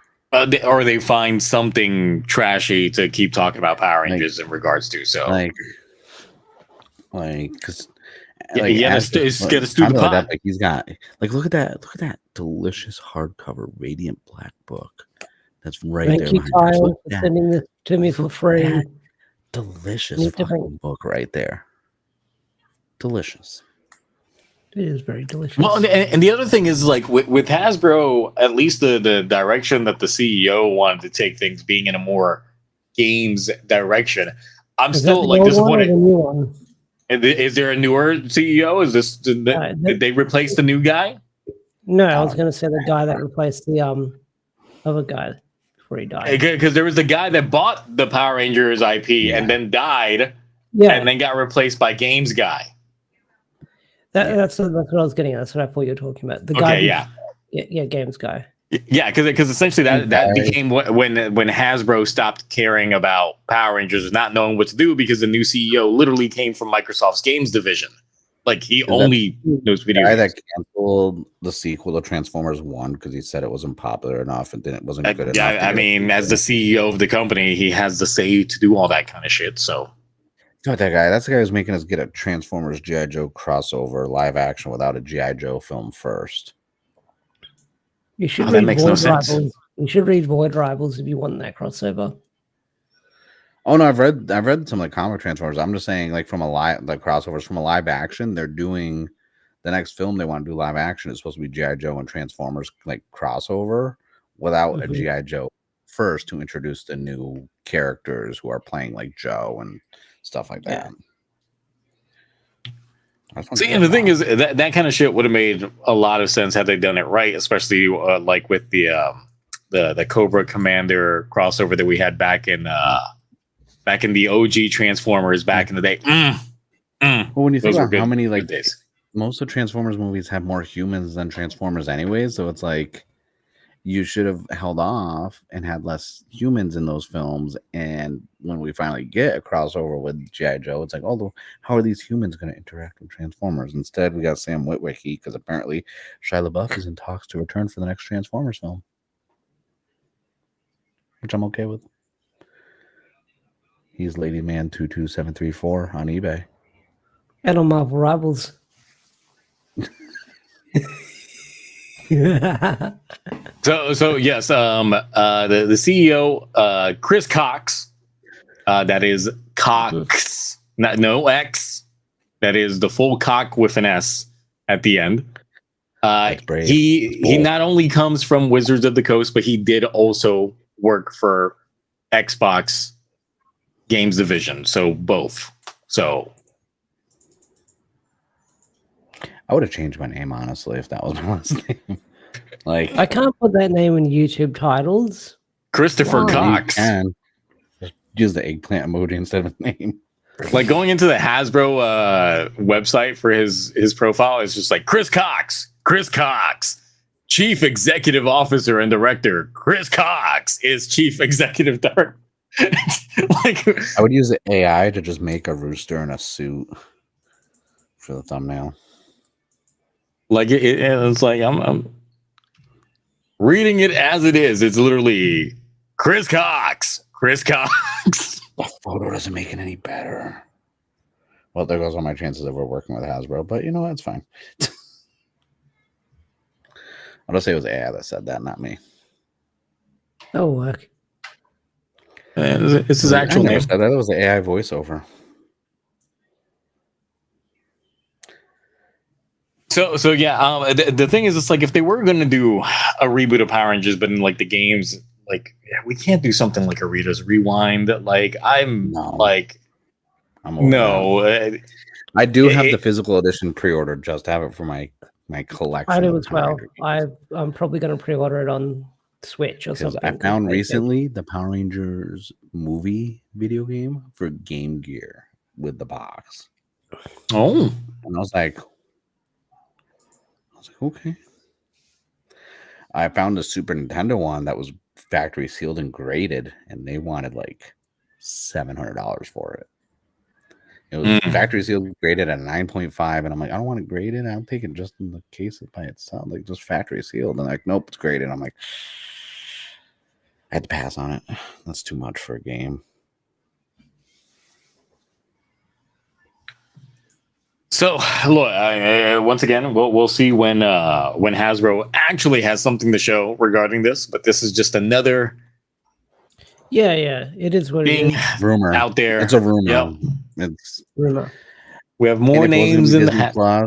They would probably said Peacock or Paramount Plus. It's like I said before months ago, I was like, they're just gonna have the same exact thing. They're just gonna change out who's working on it and what platform it's on. And it's gonna basically be the same thing over and over again every time. And the thing is, given how Disney Plus, I guess, has been a little bit more cautious with what they take on to themselves, they want to like guarantee that it's going to be a success. So it's kind of awkward that they would take another chance on Power Rangers after they had Power Rangers before, not on Disney Plus, but on their actual network. This is I feel like this is a different Disney now than was back then.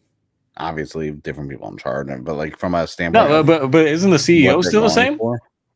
Well, he left and he came back. Yeah, exactly. But so this is it's his second time around. So he's just repeating all the stuff. It's like a soft reboot of his CEO history. So it makes sense. Sounds like America right now. Also, from the standpoint, Disney Plus has lost subscribers. Netflix is still the highest subscribed streaming platform. Disney has lost subscribers. HBO has. Peacock was getting shopped around because it was failing.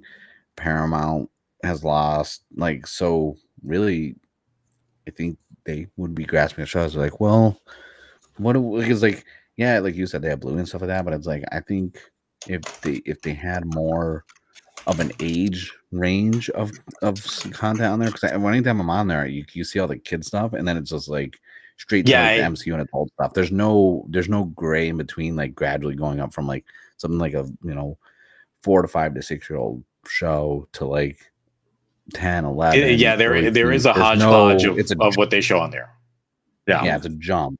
So I could see them wanting to have more of a library of every age demographic and key demographic they can hit, because Marvel stuff is only going to carry them for so long, especially when all the Marvel stuff now is showing up on Stars and Amazon and this and that. They don't have a lot of stuff that's exclusively on there. So I could see, do I think Power Rangers are going to get them subscribers? No, we'll have our ways to watch stuff without signing up for that streamer. In terms of gaining new people, younger audiences, I don't know. It's like, I do think that doing something interactive like gaming would be a good segue into trying to gain that younger audience, but it also depends on how you do it.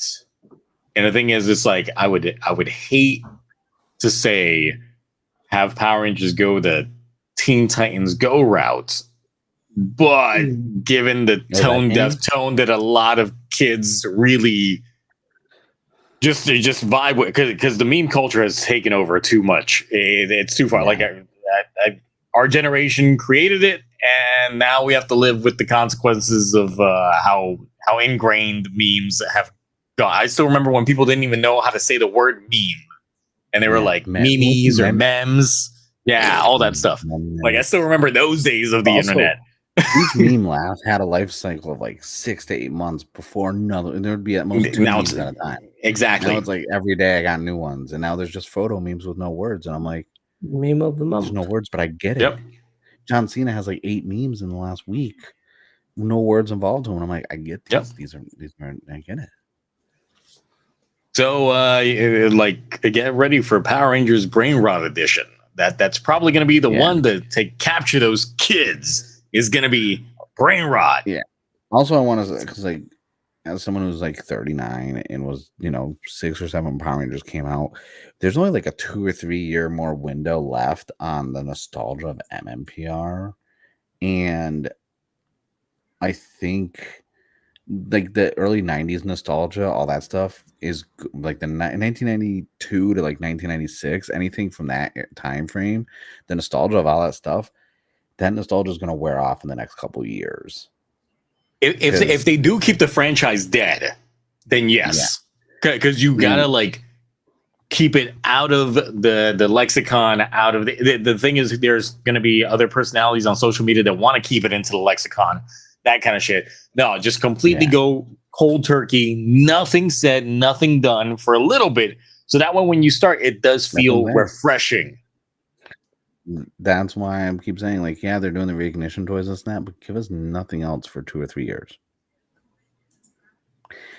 and then come back with something fresh, something new. Which is why, like, and a lot of people try and bring up like Transformers, this and that, but I'm like, no, it doesn't count, because like, I like G1, I like Beast Wars, and I like the live actions. I haven't seen a lot of stuff, but it's like, it's different when it's Transformers or robots. You can retell your stories. Like Power Rangers, you can't treat it like a Transformers. You can't retell the same group of kids, the same names over and over again, just stylized different. It's not like superheroes like Batman, Superman. There's always different iterations.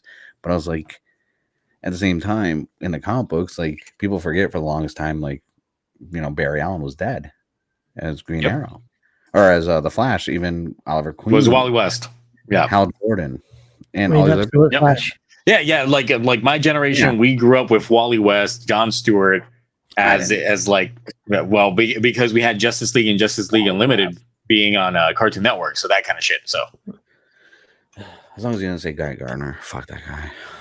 The Justice League Unlimited, like that timeline that followed technically the universe of Batman the animated series, Superman the animated series. Like, we had those precursors. That was like peak like time to be watching those cartoons. It really was. And the thing is, like, you have all these, but for the longest time in the comics, they were gone. All of a sudden we had Flash Rebirth with Jeff Johns. He's like, I'm bringing Barry Allen back, and it's like, oh, Green Lantern Rebirth, Hal Jordan's back, and he tells somebody, brought back these characters who were dead, not in any like Elseworlds or side stuff, just gone from the canon for years and years. And I'm like, and it was like a fresh thing. I was like, do that on Power Rangers, let it be gone for a bit, You bring it back in. Just you could still call Power Rangers, obviously, but it doesn't need to be Mighty Morphin. It doesn't need to be Zack, Trini, and all them. Just bring in something that's Power Rangers new, because the more we keep getting MMPR re-release stuff, and the more people keep just talking about this other stuff and all these other toys and this that, it's like nothing new is ever going to succeed. Cosmic Fury is prime example of that. Like, you gave us once and always little MPR nostalgia. And it was like when it tickled the member berries, and then it was like Cosmic Fury was just kind of a mess, because I went back and rewatched it because I haven't watched it since it came out, and I was like, yeah, it's a fucking mess. Now hear me out. Powered Rangers, and it's just Ultraman powered with 5 heroes. I thought you said powder. No, powered. And I was like, speaking of, y'all see that Powerpuff Girls trailer? Oh my god, listen, I've never been so thankful something was canceled in my life. But at the same time, I kind of wanted to see how, like, it was so bad. This is why things shouldn't be adapted. This is why there are definitely some things that I think the other one that was rumored around the time was like they were trying to make a live action Dexter's Lab, and it was like, no, stop. I just want to know how they got Turk from Scrubs to play their dad in that. Like, I was listening to the professor, I was like, but I mean, he got paid for the pilot, most likely, obviously. Oh yeah, got to get paid for it. I think they did more than a pilot, because there was a lot of stuff in there. Like, there was a lot of footage. That looked like a TV movie at first. Because I saw that extended trailer and I was like, this shit's going on for 3 minutes. There's so much going on in here. And I read the first couple pages of the script for the pilot episode, and only like 1 or 2 things from the pilot that script were even in that trailer. So there's a lot more to it but that script was definitely accurate, because it was indeed called out. Listen, there was parts of that script where I was like, is this a Giga film? Is this allowed? Yeah. I was like, this ain't gonna be on the CW. No. Well, obviously it wasn't an official trailer, because they've been taking it down everywhere that it gets like posted up. Yeah. The way that I was able to see it, my wife showed me like an Instagram reel, and it ended up being like the whole 3-minute like length one, and she was like, I don't remember it being this long. When I watched it, they're showing more stuff, and I was like, well, I guess this is the full one. And I was like, shit, they just gave you like the whole storyline premise and everything. Yeah. But that obviously cost money, because they recreated sets. They tried recreated the school and everything. Like, I was like, oh damn, like y'all spent money. Still terrible though. Still awful. I'd be okay if we never got like Power Ranger stuff for the longest time, and then they did like a Small Soldiers type movie, and like Power Ranger toys came to life in it. Ooh, I like that. Cause that's one of my favorite movies from the 90s. That's such a great film. I'm still trying to find more Small Soldiers like merch. Like, my comic book shop has like the big Archer like statue, and they want like $400 for it. And it's one of the promo ones. That's not the ones you could buy like in stores. It was one of the display promo ones, and they still have it in the bag. And they have a Chip Hazard one too at the other location. I had a little Chip Hazard cutout that my dad got from Blockbuster. They're just giving it away. Oh, you should send it to me. I had it I don't have it anymore, but I used to have it. I believe you. You can find it. You can find it. I believe in you. No, I think it's gone for good. Like, no, we're friends. You can find it. No, we're friends. You can find it. Okay, I'll track it That's down. literally one of my favorite. Like, I'm gonna try and find like the Archer statue, because like it's. Is there like a 4K of Small Soldiers? No. No, but I mean the visuals on it aged pretty well, because I streamed that thing on Discord like 2 years ago, and that thing was like, it was the I have the VHS. Blu-ray rip. I'm trying to find. The thing is, it's like there is a somewhat of a nostalgia when it comes to like Power Rangers, when it comes to merch. So something like that would sell, because I still remember like when they made that episode of the Toys That Made Us. That is like one of their best episodes, was the Power Rangers one. Yeah, it was, and it's crazy when you see stuff like that, because I'm like, I expected, like, when you see stuff like that, it's like you forget how crazy and how ingrained in the culture Power Rangers was. And I was like, and no offense, I think a lot of fans like still treat it like it is. That's why they're always shocked. Oh, why is there nothing? It's like it hasn't been in so long. And The thing is, I really Power do. Rangers was ingrained in 90s culture a lot. I would say that entering into the new millennium, that ingrainedness kind of did fizzle away and die down. Because, of course, that was the entire thing with dealing with violence on TV, because there were a lot of teachers and parents trying to advocate the removal of that, Mortal Kombat, other things that were seen too violent for children. And Power Rangers was at the forefront of that when it came to like the television stuff. Mortal Kombat was at the forefront of that when it came to video games. And that was a whole nother like shit show. Yeah. So that was definitely a very 90s thing. I can't even find the actual like Archer leader of the Gargonite statue that they have online, because it's literally a statue that was used in the promo display for the toys, but it's still in the bag. They never put the display together. I can't even find it online, and I was like, I should just buy that. It's my wife's over there. She can't hear me. I'm fucking buying it for $500. I said $400 because she could hear me. It's $580. I'm fucking buying it. I'm gonna go to my comic book shop. I'm gonna put it right here when she's not around, but when she's around, we're gonna hide it in the closet so she doesn't know. Like, I'm trying to, there was another show too that had Power Rangers on it when they were doing collectibles. It wasn't the toys that made. There was another one. I think it was like something 90s where like every episode was like something pop culture related. Oh yeah, I love the 90s. Yeah, VH1 used to do those. Yeah. And I was just like, that's because like not every IP, like when people feel like not every IP needs to continue and go on forever. Like there are some that were indeed fads and some that did stand the test of time, and we lost Ash. Are we about to lose ourselves? Okay. No, he went to go get no, we actually all did die. So I was like, he went to go get Xenoblade Chronicles accent. He left to do it. So yeah.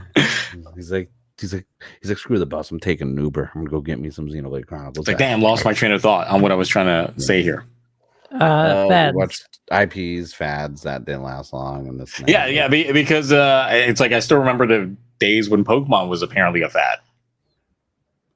Listen, we have there's so many of those stupid kiosk freaking touchscreen things here in Zany. Like, it's annoying because I'm just trying to get some groceries, right? I want some Coke Zero, like Baja Blast Zero Sugar, get some freaking, some salmon, this and that. And I just see a bunch of nerds just blocking the entranceway, waiting in line to go up their kiosk and buy Pokemon cards. And I'm like, even it's bad when I walk by and I'm just like, I just look and I'm like, fucking nerds. It's bad when I say that out loud. I'm also wish I was in line, look, that's the point. As I send you the link to the Team Rocket briefcase that I want to buy for Pokemon.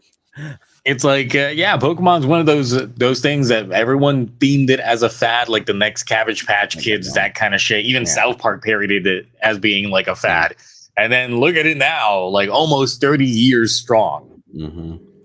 And then there was stuff that didn't even last that long. Like, what was some like the really one? Beanie Babies. Yeah. That died out. And that was its own stock exchange. That was the crypto before crypto. I cashed out. Yeah, that really was. I cashed out in the proper time. But there's like a lot of shows too, like that I'm nostalgic for, but like I don't think I would care if they can't, like Street Sharks, Biker Mice from Mars. I love them. Those are like even Masters of the Universe. People don't realize like, He-Man wasn't around forever. Like we had it in the 80s, then we got in the 90s. Like there's been gaps. Power Rangers hasn't really had the gap for 30 years. They needed a gap, and they need it, but no one's letting them just have a gap. Everyone's got to keep trying to talk about it and try and pull it to the forefront again. I mean, for me, I would say that what effectively, like, Power Rangers peaked in the Fox Kids era, and it hasn't found the same level of success since. Because I do feel that the death of Saturday morning cartoons in the US and that whole like culture that we had for Saturday morning cartoons like killed the hype train for a lot of these shows, because of course it's like you're a kid, you're going to school every weekday, like you might have time for something in the morning before you go to school, something after you come back from school, but the weekend was always there. And Saturday mornings was like peak time for a lot of these cartoon blocks, and it's essentially what made Pokemon, Yu-Gi-Oh, Power Rangers, so many other like franchises, and it was like the debut spot for a lot of things. Like Cartoon Network, no one really cared about Cartoon Network or Nickelodeon that much in comparison to what the local free channels that you could get via antenna were providing you on weekends. Shows. I remember Fox every once in a while they throw out like, oh, here's Spider-Man the animated series, here's X-Men the animated series, because Power Rangers was a part of that Saturday block, and then WB Kids had like the because of church programming, depending on your local one, they had Saturday and Sunday, so you got half a block on each day. And I was like, oh, I got stuff on Sunday to watch, because Fox didn't really do anything on Sunday. Sunday you kind of got the littler kid show like Bobby's World and stuff like that, like Life with Louie, and so many other things. Had Yu-Gi-Oh and Beyblade and all that stuff on there, and you're like, oh shit. I was like, I don't like. I mean, Bobby's World was great, but like Life with Louie was entertaining, but like Yu-Gi-Oh, you had to pick and choose. So it was just like, all right, what time block is going up against another time block? It's like, shit, what time is Yu-Gi-Oh starting over here so I can catch that? Like, people forget that like technically Pokemon started on UPN, which was not a network. It was a network that died. They had the cartoon version of Jumanji that was Nightmare Fuel. Oh, God, I forgot. On that network. That's been a repressed memory. Because I think it was done by the same people that did Rugrats, not like Wild Thornberries. It was the same art style. But it was Nightmare Fuel. Nightmare Fuel. But even then, like, since they pushed to like essentially force weekends to be educational time blocks between a certain time period, that effectively forced the Fox Kids era to become the Fox Box era, then the 4Kids network, and then eventually just gone, because they were like, all right, okay, our programming doesn't meet with these standards, or these standards, and then it's just like, and here you go, it's just Teletubbies the entire morning. And Blue in the Big Blue House. Standpoint, if you ever want Bear in the Big Blue House. Science, if you ever want to learn science, go on YouTube. Don't look up Bill Nye. Bill Nye's a hack. You look up Beekman's World. That's where you need to go research and learn some stuff. That is educational. Nothing like a New Yorker in a basement with a guy in a giant rat suit. Like that was my education. It's like, oh, Power Rangers, because I remember the VHS tape. Sometimes Power Rangers would be over and it'd get the next show after it, and I'm like, I was like, what? Why is there a dude in a rat suit just chilling on the couch with a half eaten pizza, and then some guy with crazy hair comes in teaching me science, and I'm like, oh, Power Rangers and science.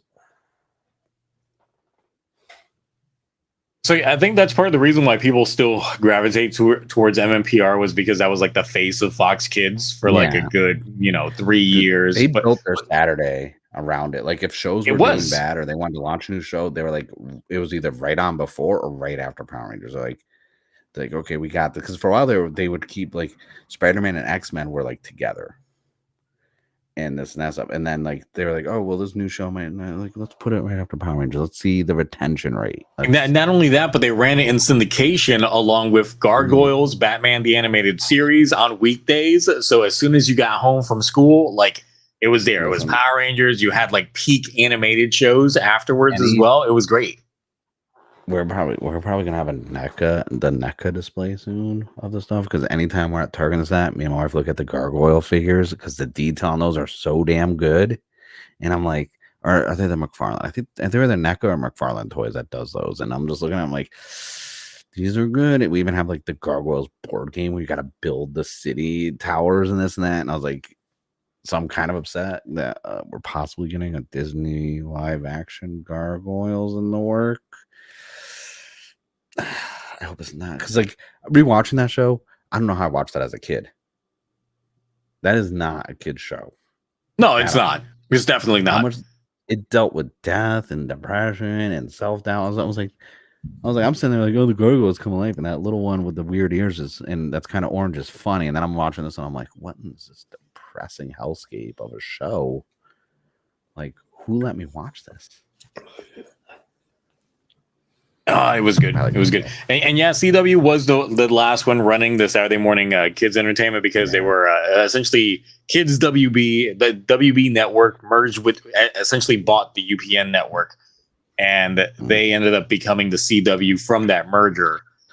Yeah, and they were and still then, running like, Yu-Gi-Oh up until the 5Ds one, right? yeah, I stopped that's watching where it around. started I stopped going. watching. That's I where it stopped got watching terrible. Saturday morning stuff around Yu-Gi-Oh GX. That's when I kind of like grew out of the Saturday morning stuff and was like, all right, I'm a little bit older now. Now I gotta like start getting a job or work on weekends. Because when Disney bought it, that's when it became weird. Because the thing is, it's like, look, I gotta admit, like, not a lot of people were watching like ABC on Saturday mornings because it was essentially the shows that would end up getting on the Disney Channel afterwards. And no, there were some classics in there. We had Doug, we had Recess, but no one really cared about ABC Kids. I cared about like the TGIF block because they had Boy Meets World and shit like that on there. But in terms of like their Saturday morning block, not that great. But you know, then Wild Force happened, and that's when they essentially like you start watching the season on Fox Kids, and then it's just like, where'd they go? Oh, it's on ABC now. It's like, what? And then it I think if I remember correctly, it didn't even air all the way through ABC Kids. They moved it over to the ABC Family channel, which was paid cable, and that's where it started like getting very muddy. Yes, the Mighty Ducks animated show, that was good. I actually have somewhere an actual plaque, like because I collect lunch boxes also. If you think my Toku stuff is weird, I collect lunch boxes, and I have an actual Mighty Ducks. My wife found it, a Mighty Ducks animated series, like lunch pail. It's not a newer reprint one. It has like the 1995, 1996 like copyright like stamped into the plastic on it. And I was like, where'd you find this? I don't remember Reboot being on it because the thing is, I first watched Reboot on Toonami. Was it? I thought Reboot. I think Reboot was originally Fox. I thought. Was it? Yeah. I know the first way that I saw Dragon Ball was on Fox, but that was like the syndication block before they started the Fox Kids. You had to wait. You had to wake up at like 6 a.m. to be able to watch like DBZ and that kind of shit. It's just like, oh man, great. In Connecticut, the block was like from 3 p.m. to 4 p.m. So I got home from school. 64. Yep. And it was Dragon Ball Z and Sailor Moon. That was the anime block. And for the but they would get to the Ginyu Saga, and then they would just start back over. Yeah. Every fucking time. I swear I was on the Namek Saga for like 2 years, and then we got Satellite on the farm, and I was like, what is this Boo Saga? Because Satellite, depending on I think it was Dish Network, and they had if you hit closed captioning and change it to English, it would do like very bad how YouTube does the bad translated subs for a while. It would do very bad English subtitles, and I'm like, who is this Majin Boo? And it would spell it like Booo, and I'm like, who's this Majin Magic Boo? And I'm like, everyone's like, what? And I'm like, there's Super Saiyan 3. They're like, but Goku just went Super Saiyan. I'm like, nah, you guys don't understand. This pink. Yeah. Every time I would get someone new in my school that came from like Puerto Rico directly, and they would be like, no, we're already at this season. I was like, what?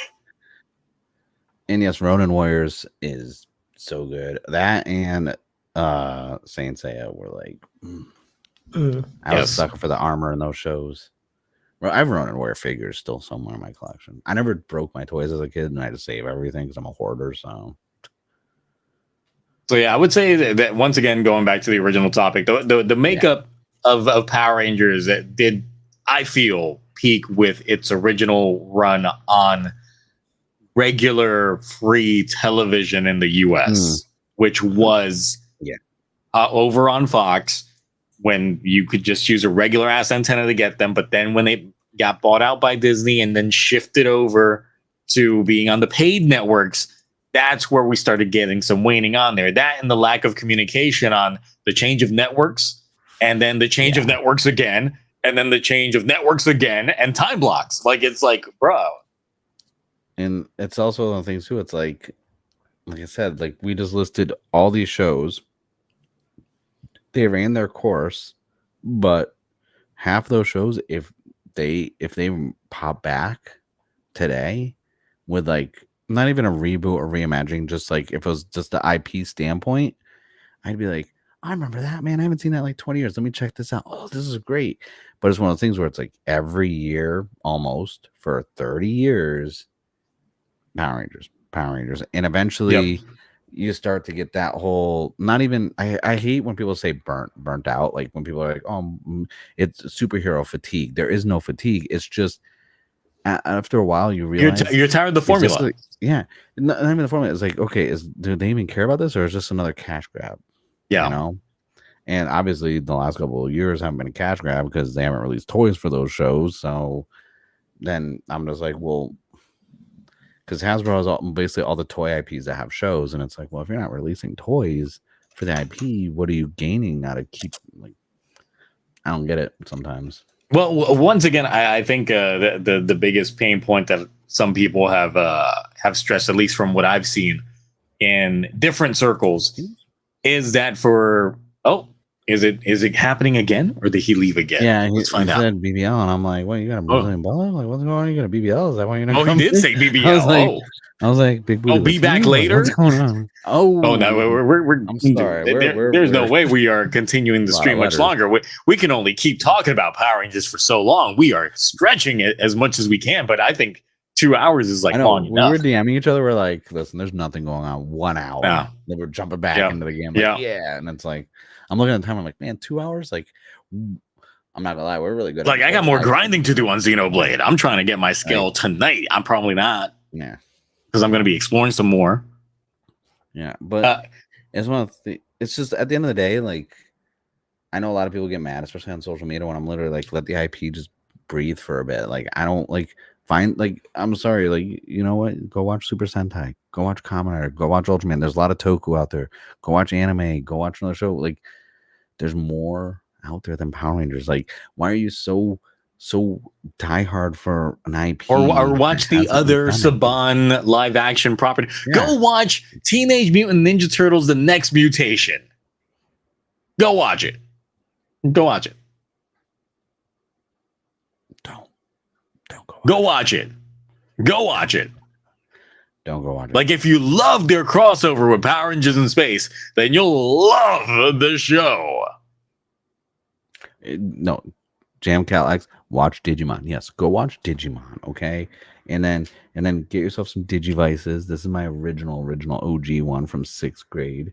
And then go get yourself one of these Vital bracelets, because they actually support the Digimon one. They gave up on the Toku ones. Like, those had stuff for like 2 months, and then they were like nothing else. Go watch the original dub of Digimon, then watch yourself some Saban's Masked Rider, and then realize they have the exact same OST. Because they do. They have the exact same OST. And then go buy the Blu-ray movies, because they re-released the full version of the Blu-ray movies for $29 for Digimon. All 3 of them. Yes, buy the new game. I was playing the other games, and then I even have this from Ghost Games still, because I'm working on a video right now for the Vital bracelets and Kamen Rider. Since I'm doing good shows for like Toku Rewind, the next I should do bad shows for the one after the. Well, we've been doing good shows, but I'm like, maybe after this run, maybe I want to do bad runs. Maybe I do watch Teenage Mutant Ninja Turtles: The Next Mutation on stream. You gotta watch the original run of American Gladiators. The original OG American Gladiator run. I watched the documentary on it, and I was like, there's no way this was on TV. It was so bad. Oh, yeah, no. I also watched that documentary. Everyone was getting injured. Everyone was getting injured. Yeah. On steroids. And I'm like, I watched that whole last documentary. They had like almost every day they filmed, someone got a concussion or injured or this, that. And I'm like, damn, that is like a CTE factory going on over there. But no, there's a lot of stuff. You have a lot of options for stuff. Like, I personally, like, and I tell everyone, this is just my opinion, and people get really upset about it. I'm tired of the Power Ranger discourse. It's not even exhausting. It's just nothing new is being brought to the table. Like I said, it's like they have this Google Doc, and you just autofill like Mad Lib, and it gets sent out, and it's every like 60 days, 45 to 60 days. They're grasping at straws any little bit that they can get. And I get it. There's IPs I love that I would like be mad if like, you know, they weren't getting released and stuff like that. But at the same time, there's other stuff I enjoy. So I don't even think about that. Yes. Like where's Wingman season 2? Exactly. I would trade in MMPR, be like, okay, if I had to pick Wingman season 2 or no one can make anything Power Rangers related for 2 years, I'm picking Wingman season 2. I want new stuff. I want new IPs to be popular and new stuff. Like, because IPs evolve, like, and everyone's like, oh, well, Super Sentai is still around this and that. Power Rangers could be like that. It's like, no, it can't. Just because it uses the footage of that, we treat it differently from a production and release standpoint. I mean, I personally want enough new tokus to the point that people aren't scared to say when a show is bad or not without getting the fan base on there. Because we have so few shows that some just don't want to call a spade and just be like, this show is not that great. Like everything's got to be positive, but it's just like, is everything positive? Was it Indonesia or Singapore that got basically an English version of Boon Boonger that was like Power Rangers Boon Chart or something? Like I don't even know what that is. Yeah, it basically they have an English version of Boon Boonger in a Southeast Asian country. And my thing is like, Toei could do the Super I route. Okay, Super Sentai now has English dubs, or even at least a minimum English subtitles. It's 2025. The amount of foreign films and shows that have keep winning awards in America, Godzilla -1, this and that. People are going to theaters and watching even anime when like the Demon Slayer movies were coming out and this and that. People are going and seeing these in the thing is subs. I don't think something Super Sentai in the US will appeal to a mass audience until Power Rangers stays dead for a good amount of time. Exactly. That's why because the thing is, if it stays in the mindset of folks, then they're just going to be like, oh, this is just a ripoff of Power Rangers without them knowing things because, you know, not everybody is educated on the matter. But if you let it die down and then new generations see it, then they're going to be like, oh, shit. Yeah. And it's not like people don't know about Tokusatsu. Look at Shin Kamen Rider, Shin Ultraman, and Shin Godzilla. Those all were in theaters and did really well for what they were for only being, you know, shown for 2 days, where Shin Kamen Rider had a second run in America. And I'm just like, you go on Netflix and there's a whole section, and most of the popular stuff is K-dramas. I watch a lot of Telugu language films, which is like not Bollywood, it's Tollywood, which is different. And I watch a bunch of those. They're very action heavy, this and that. They're very entertaining, no English. And I'm just like, a lot of international stuff is probably like, I'm sorry, all this stuff could be over here with subtitles and work perfectly fine. Like, yeah, Korea does use Power Rangers for Super Sentai. I don't think it's South Korea that got the English one. I forgot. There's literally an English release of Boon Boonger someone posted about, and I was like, that's interesting because hey, bring it over here. You sure it wasn't one of those fan dubs that Twitter likes doing every now and then for these shows? I don't know. Someone said like it looked legit. I don't know. I scroll. I don't spend much time on there anymore. I just do a quick little scroll. I'm like, oh, that's cool. And I keep going about my day. I just find out what celebrities are dying usually, and do my contractually obligated posts with sponsors, and that's about it. Cool. So I think we've talked enough about Power Rangers for 2025. Okay, good. Let's not talk about it until next year, unless we get a trailer or a poster at San Diego Comic-Con. I am completely glad to not talk about it. Like the amount of like relaxation I've had since I stopped pulling the comic book after the run ended made me so happy. What do you see? What is that? Yeah, no, that was announced at Digimon Con. I know. I'm getting it, and I'm getting Ken's because Ken has the one with the the black and green on it. You should see the Godzilla ones. Did you see Godzilla Digivices? I think those were the next ones that they had in line.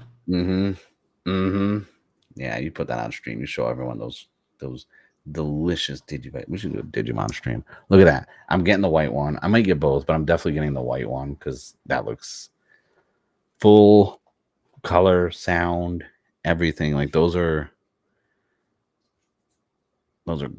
really like they announced so much stuff. Their press conference was like just shit on Pokemons, and they had an English dude there named Matthew.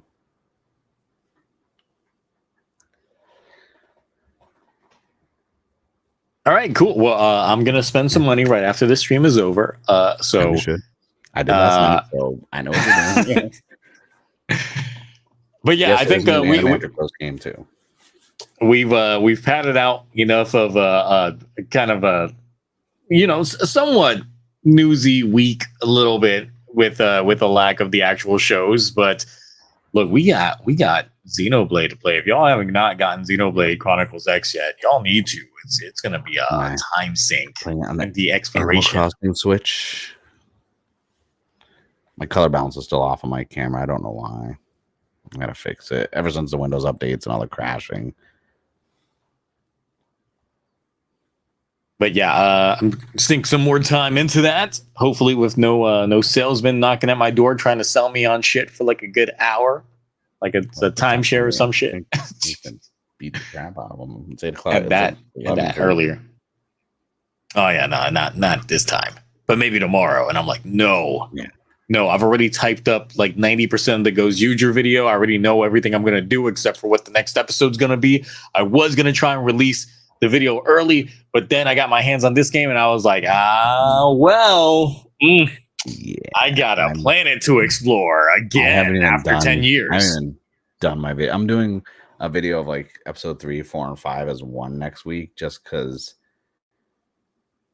I think I want to batch review them because I just don't have the oomph to like go a whole Super Sentai season because I just want to watch and enjoy them for what they are. Like Kamen Rider is different. I've seen every Kamen Rider season, so when new shows I can do it every week. But Super Sentai, I'm like, I'm gonna let this simmer. And I will say, like in terms of the substance that the episodes have, like half of the episode is indeed just action.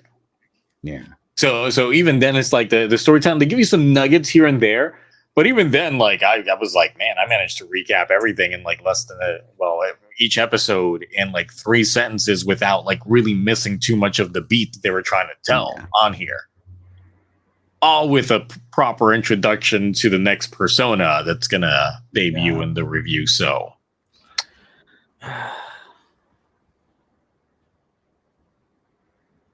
there's only one thing that's throwing me off. It's like I'm trying to do some things, convert some songs to piano form. I can't play piano. Like the only thing I got trained on was just violin and clarinet. But I'm just like, man, I need to be able to convert some certain songs into piano versions for this one bit in the middle of this video. That's it. So nice. So, all right, that's all we got. We managed to pad out 2 hours, 17 minutes of content of just talking. Even with some flubs here and there, and even though we talked Power Rangers, Ash was gone for the bulk of it. So I know it's intriguing. So he might have some of his own Power Rangers things to say and do. Yes. So probably. All right. Anything you got to plug, Mark?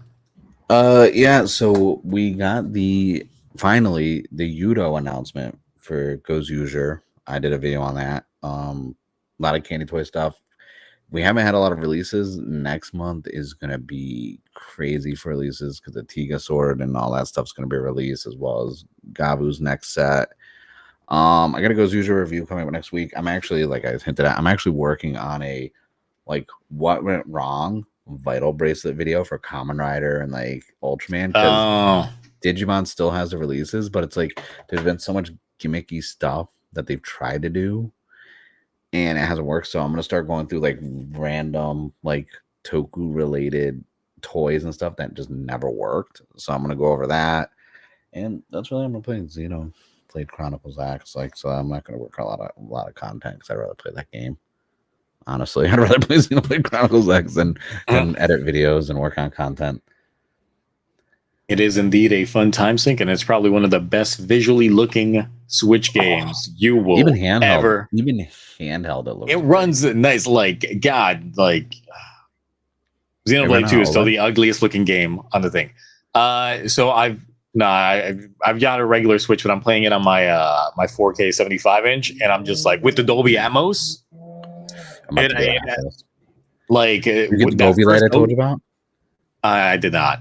Gotta get the Govy light. I'll take a photo and send it to you what it looks like with the Govy lights. But that first opening scene where it's like nonstop, like just raining the entire time. My wife came by and was just like, "Why does it sound like it's just raining throughout the house?" And I'm just like, that sound design is just that damn good. You're like, because it is. Like the entire living room just felt like it was just raining, and I was just like, they out here. They took this balling ass soundtrack and made it even better. It is good. Because they also refined the combat system. I'll play games muted because I'm just like, like Digimon, I've heard the music enough and this and that. I'll play it muted. But this one, I'm like, no. Especially since it's all orchestrated and lyrical. Yes.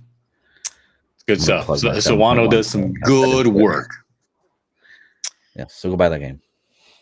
Yeah, while if you are on tokullectibles and you're looking to place down some pre-orders, maybe on some Digivices or things like that, make sure that you do use my link for anything tokullectibles, or just use Zio Agito at checkout just to give me that small commission on the fact that I told you about it and you went there. You're buying shit. I use it when I check out myself. I'm going to use that on one of my purchases because I do have to purchase something there, and you're going to be like, what the? But you're like, that's a big payday. I'll be like, I was bored. Look, I got to get all this. Yeah. Oops. Add to cart. Links usually at the description. I think they should be for these. Usually. Well, it's on the description of my other videos. I don't know if I got it for these on the TokuTonics, but should be. I thought you do the reuse. Because you talk. Yeah, I do the reuse function. 2 years of making. I think it should be there. It should be there. So, anyway, yes, that's it. We're out of here next week. Obviously, the shows are back, and we'll see what else drops in line. But we know that we got new writers debuting in Gavu, and we know that we finally get Gozu Unicorns debut on there in Gozuger. So, finally, all the teams. And by then, I would have watched Kamen Rider Godchard Graduations and might have a word to say or two about it. So I'm gonna make a video on that. We'll see how that goes. Wait, you haven't even seen the future Daybreak. I don't wanna. But yes, next week is gonna be a thing, and then the one after that one is the VTuber one. Because we're in 98, so next one's 99. Okay. And the one after that one is 100. Spoiler. Maruni Henshin knows what I'm about to say. Full body tracking. Oh. Now, are you still going to be sitting down talking to us, or are you going to be standing up? Standing. Okay. All right. For the whole 3 hours? No. For the whole intro. No, I haven't decided yet. I can do it, but it's just I don't know if the computer can handle it right now. But I'm like, I was about to say, you're going to be standing up for the whole 3 hours. It's like at one point in time, it's like something's going to happen. Then your VTuber mouth is just going to go. You're just seeing the arm doing this. You're like, what are you doing? Like, nothing. It's like I'm trying to put a pickle in my mouth. You hear it, but then it's just like the VTuber model just goes. It's just the man doing this over and over again, but nothing. So that's gonna definitely be a very awkward stream. Hopefully, Cloudy can actually get off of whatever the hell he's not been doing to join us in the opposite effect. So I've seen him in watch parties in the Discord more than I've seen him like popping up on here. I'm like, what is he? Exactly. Okay. I was like, all right, man's busy. I get it. Yeah. I mean, he's moving. Mm-hmm. But, where he was moving to got some wildfires like a couple weeks ago. So, anyway, yeah, that's it. Before we go on a little bit longer, like we're almost even close to the 3 hour mark by that much. So nah, we're gonna cut it. We got games to play, things to do, food to eat. So listen, until next week. Bye.